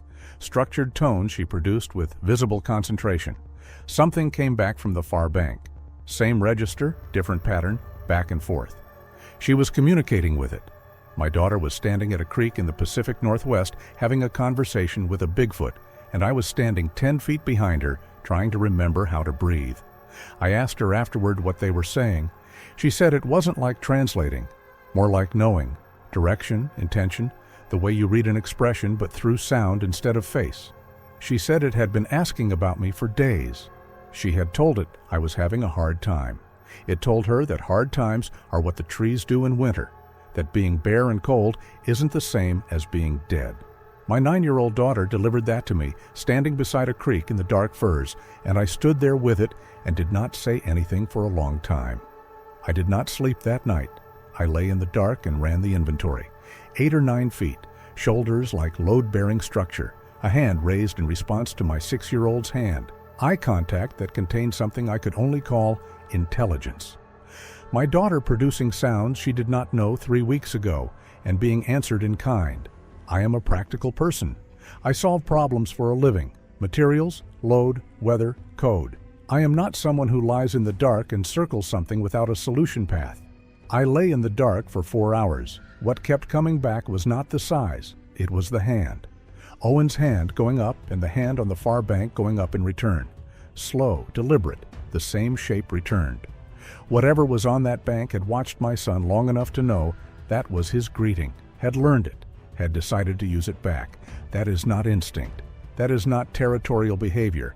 That is something paying close attention to a 6-year-old boy and choosing to respond to him on his terms. I did not know if that should make me feel better or worse. It made me feel both in equal measure at 2 in the morning, alone in a house that backed up to 40 miles of forest I now understood differently than I had the day before. I decided we would not go back. I told Della the next morning. She listened the way she listened when she had already prepared her counter-argument. She said it hadn't hurt them. She said it had been nothing but careful. She said I was making a decision based on fear, and that wasn't fair. She was 9 years old and she was right, and I still said no. I want to be honest about what those 4 days looked like because they matter for understanding what came after. The first day was manageable. I kept the kids in, gave them screens and snacks and the kind of guilt-driven parenting that happens when you know you're overriding something your child cares about and you don't have a clean argument for it. Della was cold with me in the efficient way she had when she'd registered a decision as unjust and was cataloging it for future reference. Owen was quieter than usual, but not distressed. The second day, I walked the fence line alone at dusk. I told myself I was checking the perimeter. What I was actually doing was standing at the bowed section of wire and looking into the trees and trying to decide what I was more afraid of, what was in there, or what my kids were becoming in relation to it. I didn't have an answer. I went back inside. The third day, I called my sister, who is the person I call when I am not sure I am thinking clearly. I did not tell her about the Bigfoot. I told her the kids had been going into the woods beyond the fence line, and I wasn't comfortable with it, and I had told them to stop, and now Owen wasn't sleeping. She said, kids need outside. She said, you're probably overcorrecting because of the divorce. She said, let them have something that's theirs. She did not know what she was giving advice about. I did not tell her. I sat on the phone for another 10 minutes talking about other things, and then I hung up and stood at the kitchen window and looked at the tree line. That lasted 4 days. Owen stopped sleeping. Not nightmares, worse. He would just sit up in bed and look at the window, alert and quiet, the way he'd been when I told him his mother and I were splitting. I found him at 2 in the morning, sitting at the back door, looking at the tree line, not upset, just waiting. I asked what he was waiting for. He said, it comes to the fence at night sometimes, to check. I stood in my kitchen at 2 in the morning and stared at my 6-year-old son, and something cold moved through me that I am still not fully able to describe. Not because of what he said, because of how he said it, the total absence of fear in his voice. The same way he'd say the mail comes in the afternoon or the sun sets over there. It had been coming to the fence at night. It had been 10 meters from my sleeping children, and my son found this unremarkable. I took them back to the creek the next afternoon, not because I had changed my mind, because I understood by then that the decision had already been made without me, and that my job was to be there when it was made. The second visit was different from the first. We came down the slope to the bank, and it was already on our side. Not the far bank, our side. Standing in the trees about 50 feet upstream, at the edge of the fir line, in a posture I had not seen before. Upright but tense, the shoulders set differently, the head angled toward the slope above us rather than toward me or the kids. Della stopped walking. I said, "What's wrong?" She said, "Something's coming." I heard it before I saw it. A different set of sounds from higher on the slope. Not wood knocking, not anything structured, more like the forest rearranging itself. Branches, weight on ground, plural, more than one something moving down through the trees toward the creek from the northeast. The one at the tree line made a sound I had not heard it make before. Short, percussive, one impact, and then silence, and whatever was on the slope stopped. I do not know how long we stood there. Long enough that my arms had gone to my kids without me deciding to move them, one hand on each of them, pulling them close without looking down. Long enough for the creek sound to come back in my awareness. Long enough for me to understand that I had no plan, no weapon, no training, no framework for what I would do if something came through that tree line. I am a contractor. I build things.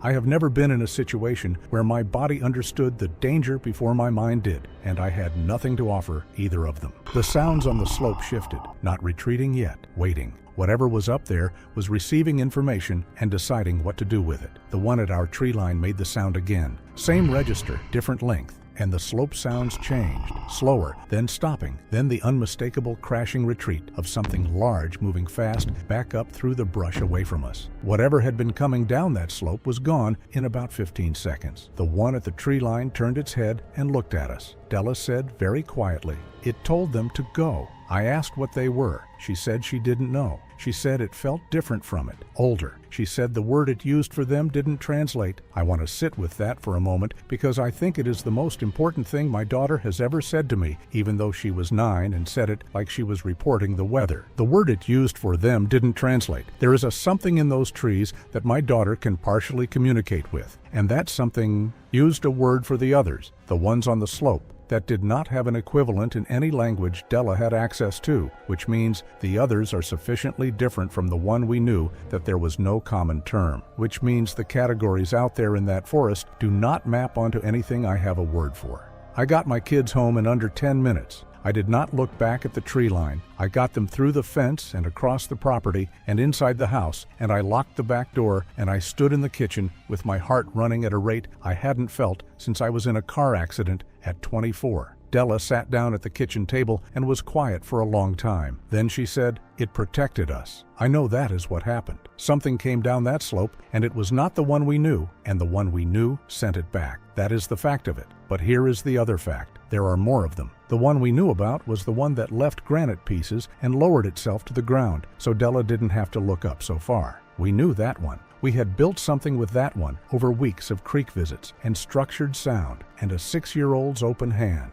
We did not know what else was in the corridor. We still don't. On the 6th visit, the one we knew brought something, left it at the creek bank before we arrived. A piece of granite threaded with a wide vein of white quartz, smooth from years in the water. Too specific to be accidental. Owen picked it up and said, "It's for us." He still has it on his windowsill. I look at it differently now than I did before the slope. We went back 3 more times after that. Each visit followed roughly the same shape. It was there, on the bank or on our side, quiet and attentive. Della moved closer than I was comfortable with, and I let her, because I had learned by then that my comfort was not the relevant variable. Owen stood at the bank and held his hand up, and the hand on the far bank went up in return, and it was the closest thing to a ritual I had ever witnessed that I did not invent or understand.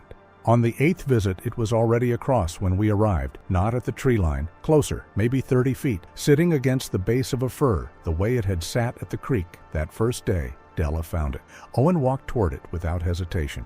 He sat down on the ground about 10 feet away, and they were there for 20 minutes, and I stood behind them and did not move, and watched my 6-year-old son sit in silence, with a Bigfoot in the forest behind my house. I did not have a name for what I was feeling. I still don't. What I do know is that on every walk back, I checked the upper slope. The sounds from the 2nd visit were never repeated, but the checking became involuntary, the new habit of a man who understood that the forest had layers, and that the one he had been introduced to was not the deepest one. The 10th visit was the last. We went at our usual time, mid-afternoon. The creek was loud with late spring runoff. The firs threw long shadows. It was not there. We waited an hour. Della made the sounds at the bank and got nothing back. Owen sat on a rock with the particular stillness he had developed over the weeks, and I watched him and thought about the 2 in the morning visits to the back door and the thing he found unremarkable. Della said, "It's gone, not from the creek. Gone, gone." I heard it in her voice. We walked back in the late afternoon. Owen held my jacket. Della's shoulders carried something she didn't have words for yet. That night at dinner, nobody talked much. Owen got the granite piece and put it in the middle of the table, and we all looked at it. Then he said, "It'll come back." I asked how he knew. He said, "Because we're here." He said it with total certainty, the same certainty he had standing at the back door at 2 in the morning watching the tree line. I did not find that comforting. I have been back to the creek 8 times since the last visit. Tracks every time, large, fresh, the stride I can't match. It is in the corridor. It has not come to the fence the way it was coming, but it is there. And twice, once on the 3rd visit, once on the 7th, I heard the other sounds. Not from the creek, from further up the slope, behind the old growth, moving parallel to my route, and staying back just enough to stay out of sight. Not the one I know. I know that sound now, its weight and its register, and the particular way it moves through the firs with a deliberateness that has its own signature. This was not that. This was faster, less careful, moving with the kind of indifference to noise that suggests it was not trying to be anything other than what it was. I don't know if it was following me or if I was simply moving through territory it was already occupying. I don't know if that distinction matters. I put one camera back at the fence. 3rd morning, it was on the ground. Same placement, face up, lens at the sky. I left it where it was. 3 days later, it was back on the post, adjusted slightly, angled toward the Forest Service land. I am not sure anymore whether that is reassurance or instruction. My kids know it's still out there. Owen goes to the fence line some evenings and stands there in the way he learned from watching it be still. Some nights I look out the kitchen window and he's there in the near dark, very quiet, looking at the trees. Last week I went out to bring him in and he held up one finger without turning around.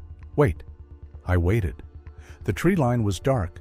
The firs were black against the last of the light.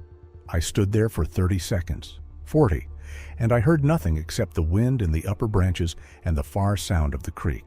Then Owen dropped his hand and turned around and came inside. I asked what he had heard. He said, "Nothing." Then he said, "Not yet." He said it with a 6-year-old's complete confidence, walking past me into the kitchen, and I stood at the fence line alone in the falling dark, and I looked at the trees and I thought about the slope. The word it used for them didn't translate. I have been standing at that fence line 3-4 times a week since, not because I expect to see the one we know, because I am trying to do what Owen does: stand still, stay open. Let the information come at whatever rate it comes. Last Tuesday I heard something from the slope I could not identify. Not the creek, not the wind, not any animal sound I have cataloged in the 8 months I have lived here. Structured, brief, in a register lower than anything I have heard the one we know produce. It did not repeat. I stood there for 20 minutes in the dark. Nothing else came. But I have not told the kids what I heard, because I do not know what it means yet. And I am their father, and some information needs to stay with the person who can do something about it. The problem is, I am not sure what that something is. Della asked me last night at dinner whether I thought it would come back. I said I thought it was still in the corridor. She said, "That's not what I asked." She was right. That was not what she asked. I told her I didn't know. She nodded like she had expected that answer and was already working around it. I am 38 years old. I have built things with my hands my whole life. I know how structures work, what makes something hold, what to do when the ground shifts underneath you. The ground has shifted. I do not know what is in those trees. Not all of it, not the full depth of it.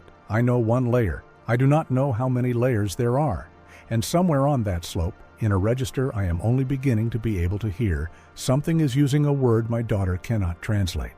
I think about that every night. I think about it at 2 in the morning when the house is quiet and Owen is asleep and the back of my property is dark and still.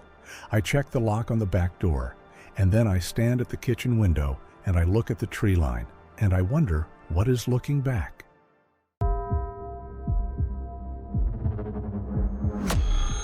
Todd Schaffer has been a game warden in southeastern Ohio for 19 years. Wednesday morning's call from a farmer on the eastern edge of Wayne National Forest was about to add something to that private inventory that Todd will carry for the rest of his life. 8 dead deer were arranged in a clearing approximately 200 yards inside the tree line from the farm's eastern fence. They were positioned in a rough circle, each carcass facing outward from the center. There was no blood, not a trace, no pooling beneath the bodies, no spatter on the surrounding vegetation, no staining on the ground. 8 deer with no external wounds and no blood. However, every neck was broken. All 8 snapped at the second cervical vertebra with a consistency that the state wildlife veterinarian who later examined the carcasses described as extraordinary. Whatever broke those necks did so with a precision that the vet, in 22 years of wildlife pathology, had never encountered in an animal attack. She told Todd it looked, mechanically, like a procedure. Then Todd found the shelter. It was built at the northern edge of the clearing, set back into the tree line just far enough that he'd missed it on his first 2 passes.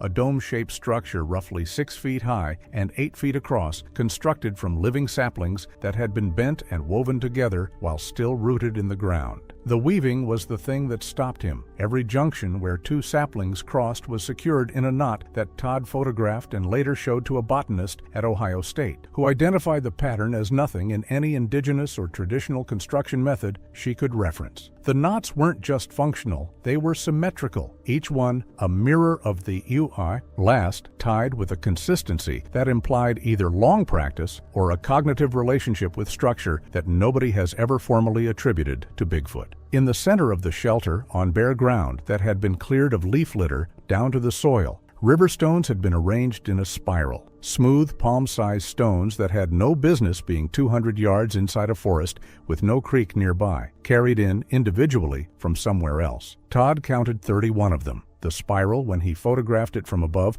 by climbing a nearby oak, pointed in a single direction. He checked his compass twice. It pointed magnetic north with a precision that, as I later confirmed by overlaying his photograph on a topographic map, aimed directly at a specific ridge system 40 miles away, a ridge that sits directly above the Nelson Kennedy ledges. I didn't know that on Wednesday. Todd didn't know that on Wednesday, but something did, and it left 31 stones pointing at it in the middle of a forest in Morgan County before the sun came up. Ray Dunlap has owned coonhounds his entire adult life. His best dog, a 7-year-old red and tan male named Copper, had never once refused a command, not once in 7 years. And the night Bigfoot came through Vinton County, Copper didn't just disobey Ray Dunlap. Copper ran from something so horrific that he chose a haunted tunnel over the open dark. Moonville Tunnel is a railroad tunnel cut through a sandstone ridge in the mid-1800s, sealed now, surrounded by forest. Ray didn't care about any of that. He'd walked past Moonville Tunnel 100 times on hunting trips and never thought twice about it. That Monday morning, somewhere around 4 a.m., Copper's GPS collar showed the dog moving northeast from the area near Route 56 at a full sprint. Not a tracking pace, a fleeing pace. Ray followed on his phone's map, moving through the tree line with a flashlight, calling the dog's name, getting nothing back. The line ended at the entrance of Moonville Tunnel and went still. Ray found Copper pressed against the back wall of the tunnel, 40 yards in from the entrance, in the absolute dark. The dog was shaking, a full-body shudder, continuous, like something inside the dog was vibrating. Copper's eyes were open and fixed on the tunnel entrance. He would not look at Ray. He would not move toward Ray's voice. Ray had to physically carry him out, all 62 pounds of him, and Copper did not stop shaking for 2 hours. Whatever Copper had encountered, Bigfoot had been close enough to leave a mark. Ray found the footprint at the tunnel's entrance, just outside the threshold where the sandstone floor meets the dirt path. 18 inches long. He measured it against his boot, and then again with a tape measure he carries in his vest, with a width at the ball of the foot that he put at 8 inches.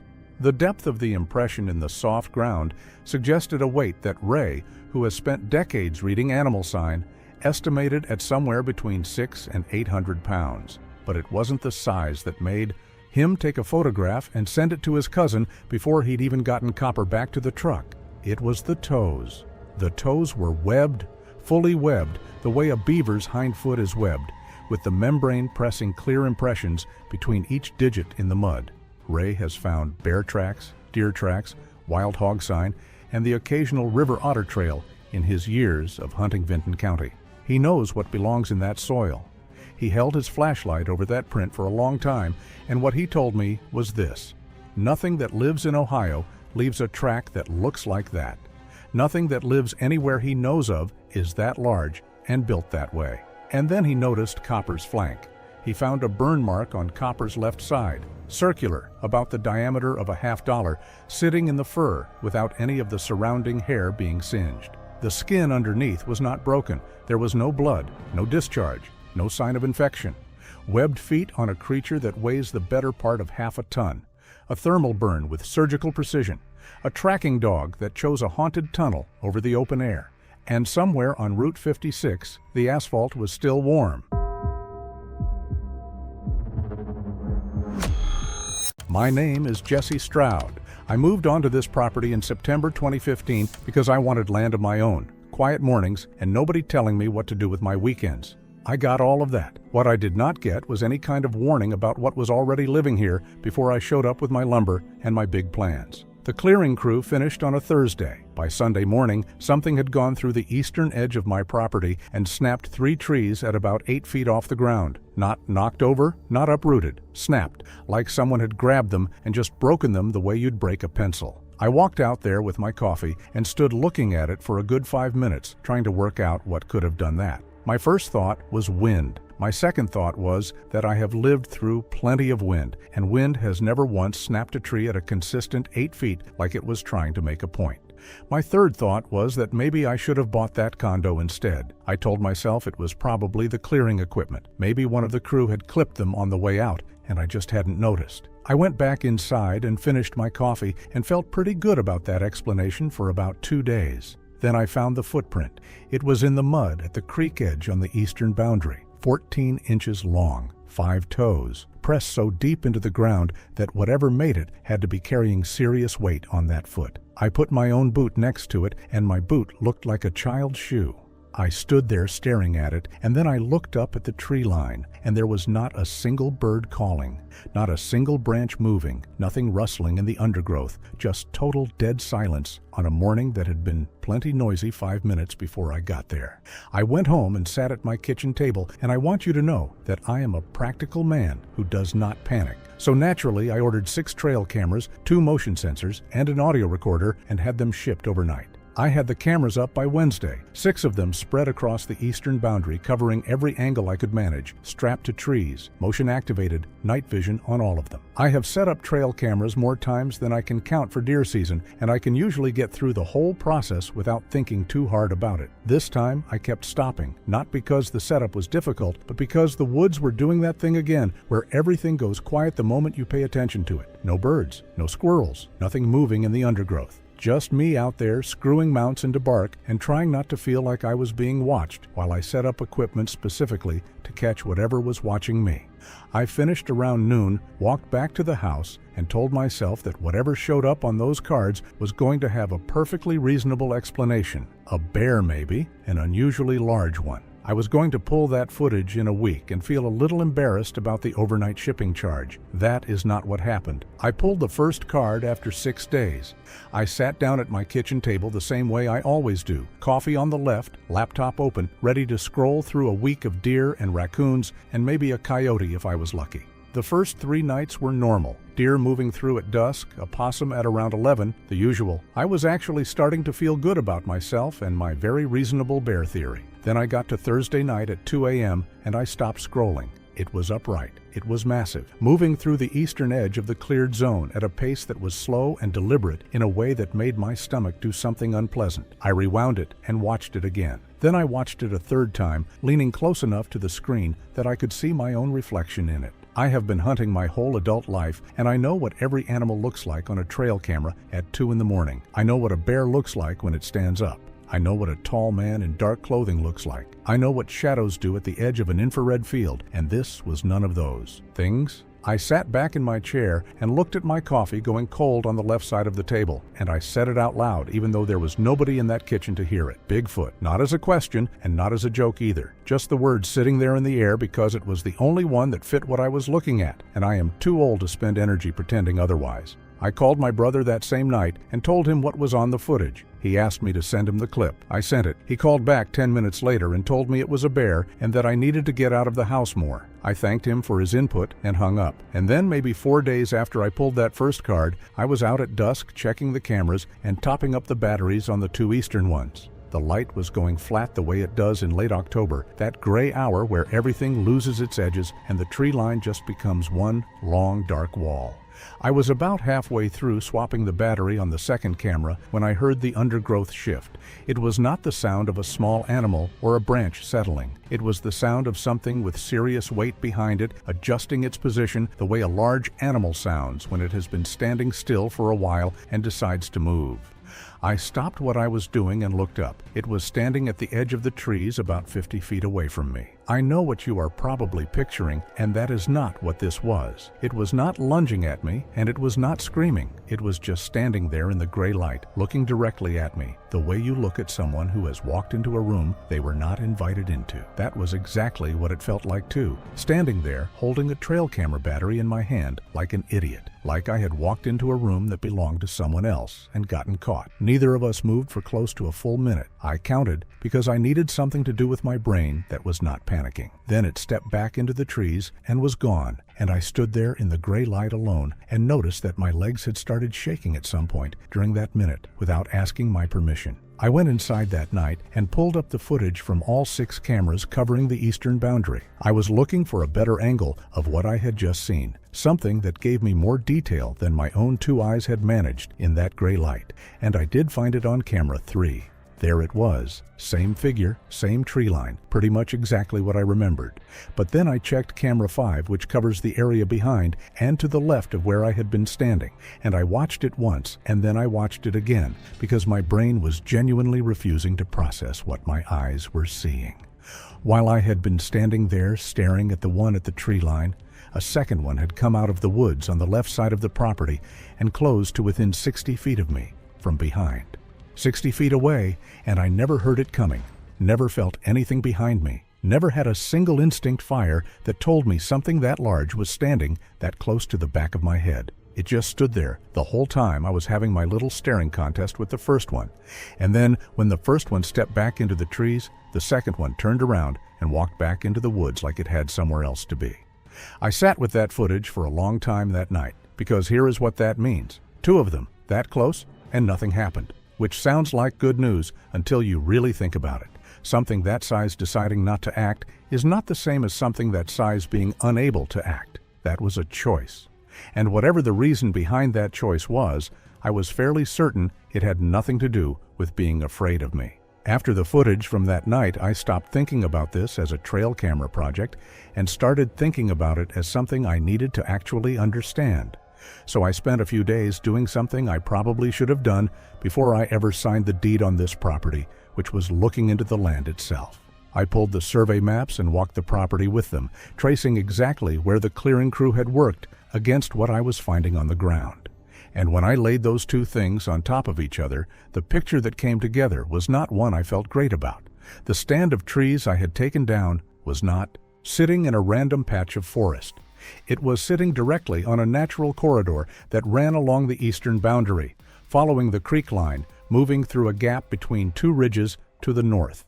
A route that anything large moving through this part of the country would use, because the terrain funneled you there, whether you were a deer or a bear, or apparently something considerably larger than either. I had not cleared a patch of trees. I had taken out a section of a road, one that had been in use for a long time by something that did not appreciate the renovation. I drove out to the cleared zone that evening and stood at the stumps of the trees I had taken down and looked at what I had done to that corridor, and I want to be honest about what I felt in that moment, because it surprised me. It was not fear, and it was not defensiveness. It was guilt, plain and simple guilt, the same feeling you get when you break something that belonged to someone else. And I remember standing there thinking, did I even check what was out here before I let those guys start the chainsaws? Did I even ask? The answer was no. I had not asked because it had not occurred to me that there was anyone to ask. I went down to the creek bed the following morning with a flashlight and a measuring tape. I was thinking maybe some older prints, a few seasons worth of activity, enough to confirm that the corridor had been in regular use. I went down there looking for a few old prints, and what I found instead made me stand in that creek for 10 minutes, just staring at the ground like I had never seen mud before. The prints were layered, pressed into the dried mud and stone at different depths, different ages, some of them recent enough that the edges were still sharp, and some of them so old they had basically become part of the rock itself. The same stride, the same size, the same route, over and over again, going back further than I could put a number on. I am not a geologist, and I cannot tell you exactly how old the deepest ones were. What I can tell you is that the tree stumps I was feeling guilty about the night before were saplings the last time something had not been walking through this creek bed. So how long had this been going on? How many years was something using this corridor before a single human being had any claim to this land at all? I did not have an answer for that standing in that creek bed, and I still do not have one now. What I had was a measuring tape, a flashlight, and the slowly settling realization that whatever I had disturbed when I started my clearing crew was not a recent arrival that had wandered onto my property. It had been here so much longer than me that the word trespasser did not apply to either one of us. And it definitely did not apply to the one leaving 14-inch prints in the rock. This was November 2015. I was out fixing the eastern fence line on a Saturday afternoon. Nothing dramatic, just replacing a section that had come loose over the winter before I moved in. It was maybe 3 in the afternoon, good light, nothing about the day that suggested I should be anywhere other than where I was. The wood knocks started about 20 minutes into the job. 3 of them from somewhere deep in the tree line, each one louder than the one before it. I had never heard wood knocking before in person, and I remember my first thought was that someone was doing construction work somewhere on the other side of the tree line. That thought lasted about 4 seconds, because the second knock was closer than the first, and the third one was closer still, and whatever was making that sound was not on the other side of anything. It was moving toward me through the trees, and it was not trying to be quiet about it. Then the tree line erupted. That is the only word I have for it. Something moved through the trees parallel to where I was standing, and it covered the full length of my fence line in maybe 8 seconds. I could hear branches the size of my forearm snapping clean off as it went. I could feel the footfalls coming up through the ground into the soles of my boots. It never came out of the trees, and it never showed itself, but it did not need to because the message was loud enough without a visual aid. I had been out here long enough, and I needed to wrap that up now. I put my tools down slowly, picked up my truck keys, and walked back to the house. I did not run, not because I was calm. I was not calm, but because somewhere in the back of my head, I had the very strong feeling that running was exactly the wrong thing to do. I showed the footage to a buddy from work the following week. 3 months of clips, the territorial markers, the whole thing laid out in order. He watched it for about 10 minutes and then told me I should look into getting a game warden out there. I asked him if he had actually watched what I just showed him. He said he had, and that it was probably a bear. I stopped showing people the footage after that, for a while anyway. I did not sleep well that November, so I spent a lot of nights at my kitchen table going down research holes. The thing that stopped me first was the Sierra sounds, recordings made in the California wilderness in the 1970s of vocalizations that a retired Navy cryptolinguist named R. Scott Nelson formally analyzed and concluded showed the structural characteristics of a real language, not human, not any known animal. I put my headphones on and listened to it alone in my kitchen at 2 in the morning, and I am not going to pretend that was a comfortable experience. Then I found something called infrasound, and everything I had felt in October suddenly had a name. It is sound at frequencies below what human ears can consciously hear, and the effect on people nearby is a feeling of dread with no obvious source. I read that and went completely still, because that was exactly what I had felt during the first encounter. That pressure in my chest that I could not explain. It had been communicating with me since October, and I had not even known there was a message being sent. I did a full walk of the property boundary one morning and started noticing things I had either missed before or that had not been there before. I am still not sure which. Specific trees along the eastern boundary had their bark stripped in deliberate patterns at a consistent height, around 8 feet up, the same height as the snapped trees from September. Large rocks that had no business being that far from the creek had been repositioned along the edge of the cleared zone, placed at intervals that were too consistent to be accidental. And the section of fence line I had been repairing when the wood knocks started had been pulled apart again, not broken, pulled. The posts worked loose from the ground and moved aside at the exact point where the fence crossed the corridor route. I walked the full boundary and took photographs of everything, and when I got back to the house and looked through them all together, the message was pretty clear. This is where your land ends. This is where ours begins. The fact that my deed said otherwise was apparently not a compelling argument. After finding those markers, I wanted to know how far the corridor actually extended beyond my property. So I spent a few days walking the creek line in both directions past my boundary. I talked to 2 neighbors whose land bordered mine on the north and south ends and asked them casually if they had noticed anything unusual in the woods. One of them looked at me for a long moment before he said anything, and then just told me he did not go past the creek anymore and changed the subject. The other one had not been on his back acreage in over a year, and when I asked why, he said the dogs refused to go back there. I kept walking the creek line on my own after that. The corridor did not start at my property, and it did not end there either. It ran continuously in both directions as far as I followed it. Same signs, same stripped bark at the same height, same repositioned rocks marking the edges. My fence, my survey markers, my property lines meant absolutely nothing to whatever was using this route. Those boundaries were a human idea, and this thing had been here long before humans in this county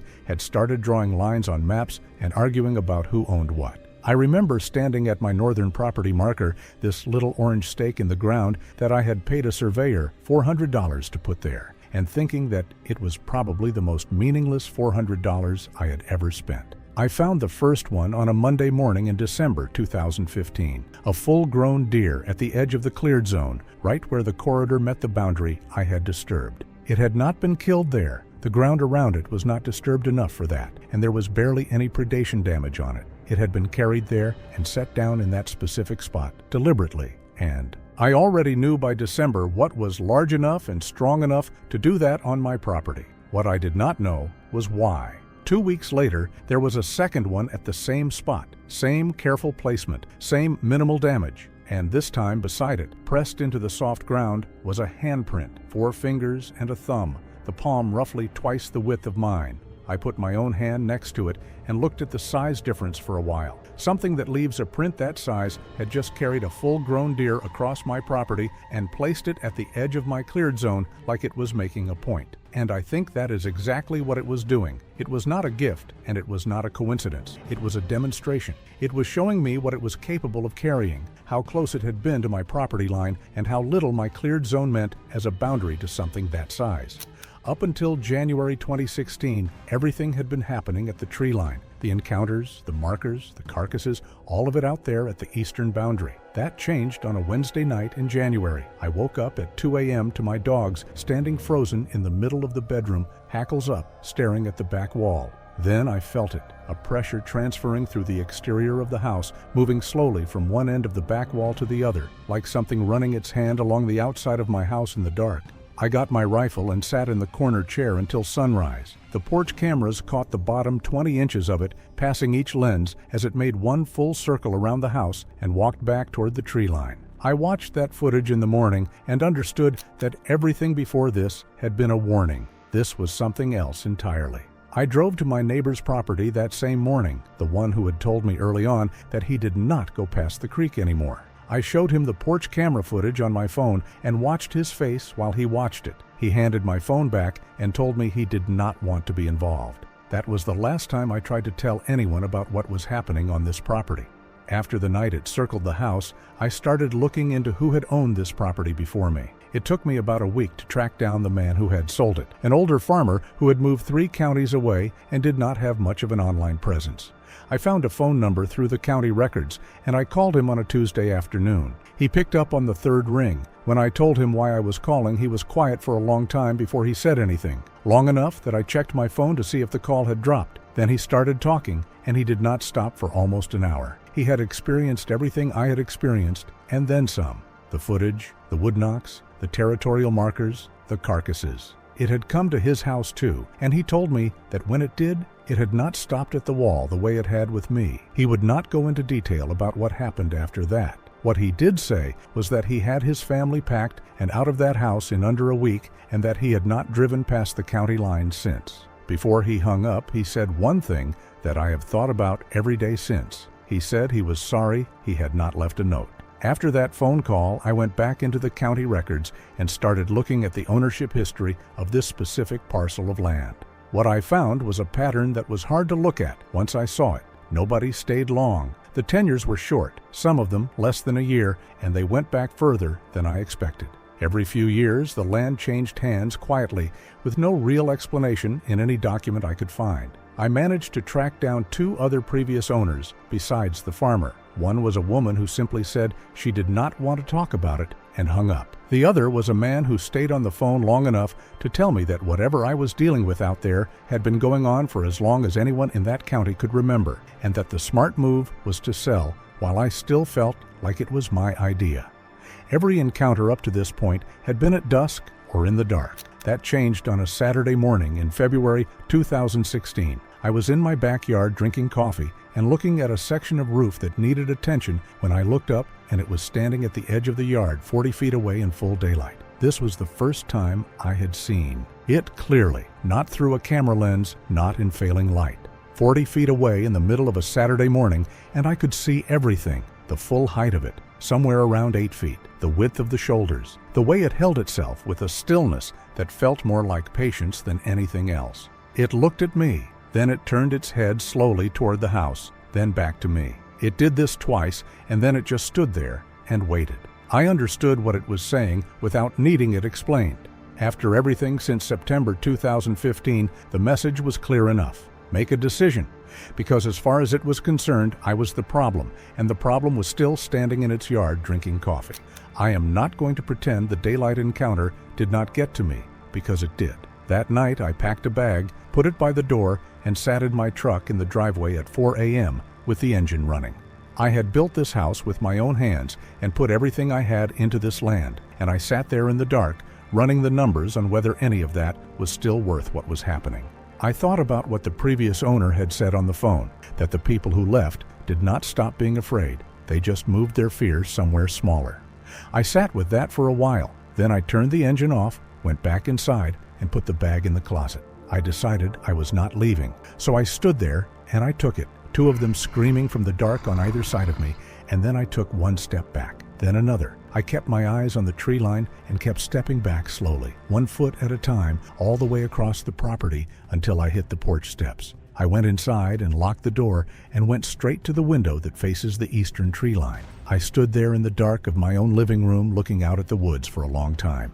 I could not see anything, but the screaming had stopped the moment I reached the porch, and that told me enough about how closely it had been watching me walk back. It was just standing there 20 feet away watching me, and it was holding something at its side, a dead animal hanging from one hand while it stood completely still and watched me the entire time, just holding it there like it was the most normal thing in the world. And the screaming from the tree line, the thing I had spent the whole night focused on, that had just been the thing it wanted me looking at, while this one walked out of the woods and stood 20 feet away with a bloody carcass in its hand. That is not random behavior. Every encounter had been a step, and every interaction had been a question. Does he run? Does he panic? Does he stop coming out here? And the answer every single time had been no. I had stood my ground through the wood knocks and the carcasses and the house and the screaming, and I had done it without fully understanding that standing my ground was exactly what was being measured. It had spent 7 months deciding whether I was worth tolerating on this land. The final encounter answered that question in a way I was not expecting. Late March 2016. I was standing at the edge of the cleared zone at dusk when I heard it coming through the tree line before I saw it. Branches snapping, ground shaking, and then it walked out and stopped 10 feet away from me. 10 feet. I have been scared before in these woods. Not like that. I could hear it breathing. My rifle was back at the house, and I already knew that was a problem. Then the infrasound hit harder than it ever had before. It went through my chest, my legs, my hands. Everything in me said run, and I could not move. And then it opened its mouth. It built in my chest before I heard it with my ears, and when it finally came out, It was one word, rough and wrong, but clear enough that there was no question about what it said. Leave. My legs were shaking when I walked back to the house. I thought about the previous owner. I thought about every person whose name was on that deed before mine and what they each decided when they got to this same point. I built this house with my own hands, and I was not going to let anything run me off it. I understood what I had disturbed, and I was not going to clear any more trees. That felt like the fairest thing I could offer. For 7 months, my trail cameras recorded Bigfoot on my property, and nobody believed me. I am still here, and so is it. The Callahan family, Dennis, his wife Sandra, and their 2 teenage sons, had been camping at Hocking Hills for 3 days by the time Tuesday night arrived. They were experienced campers. Dennis told me they'd done that campsite 4 times in the past 6 years. So when something started circling the tent at 11:43 p.m., Dennis Callahan knew immediately that it did not belong. It wasn't footsteps.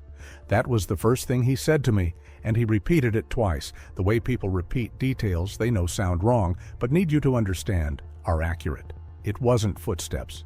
It was a rhythmic, hollow percussion, a heavy thump followed by a half-second silence, then another thump, coming from ground level and moving in a slow arc around the perimeter of their campsite. It circled them for 20 minutes. Nobody in the tent spoke. Sandra had her hand on Dennis's arm. The boys, both teenagers who had spent the previous 2 days acting aggressively unimpressed by nature, were completely silent. 20 minutes of that rhythmic thump moving around them in the dark, never accelerating, never breaking pattern, never stopping.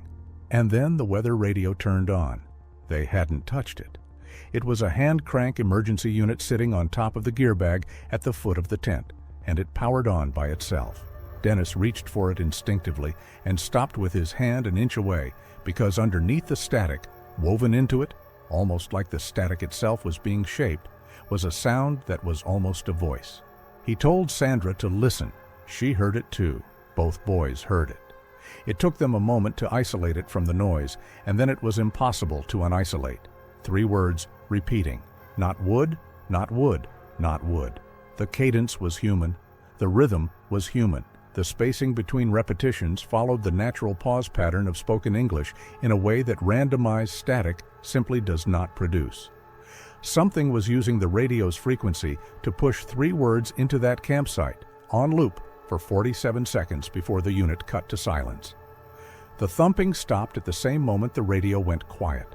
I've spent a long time with those 2 words, not wood, trying to understand what they're warning against, or describing, or declaring.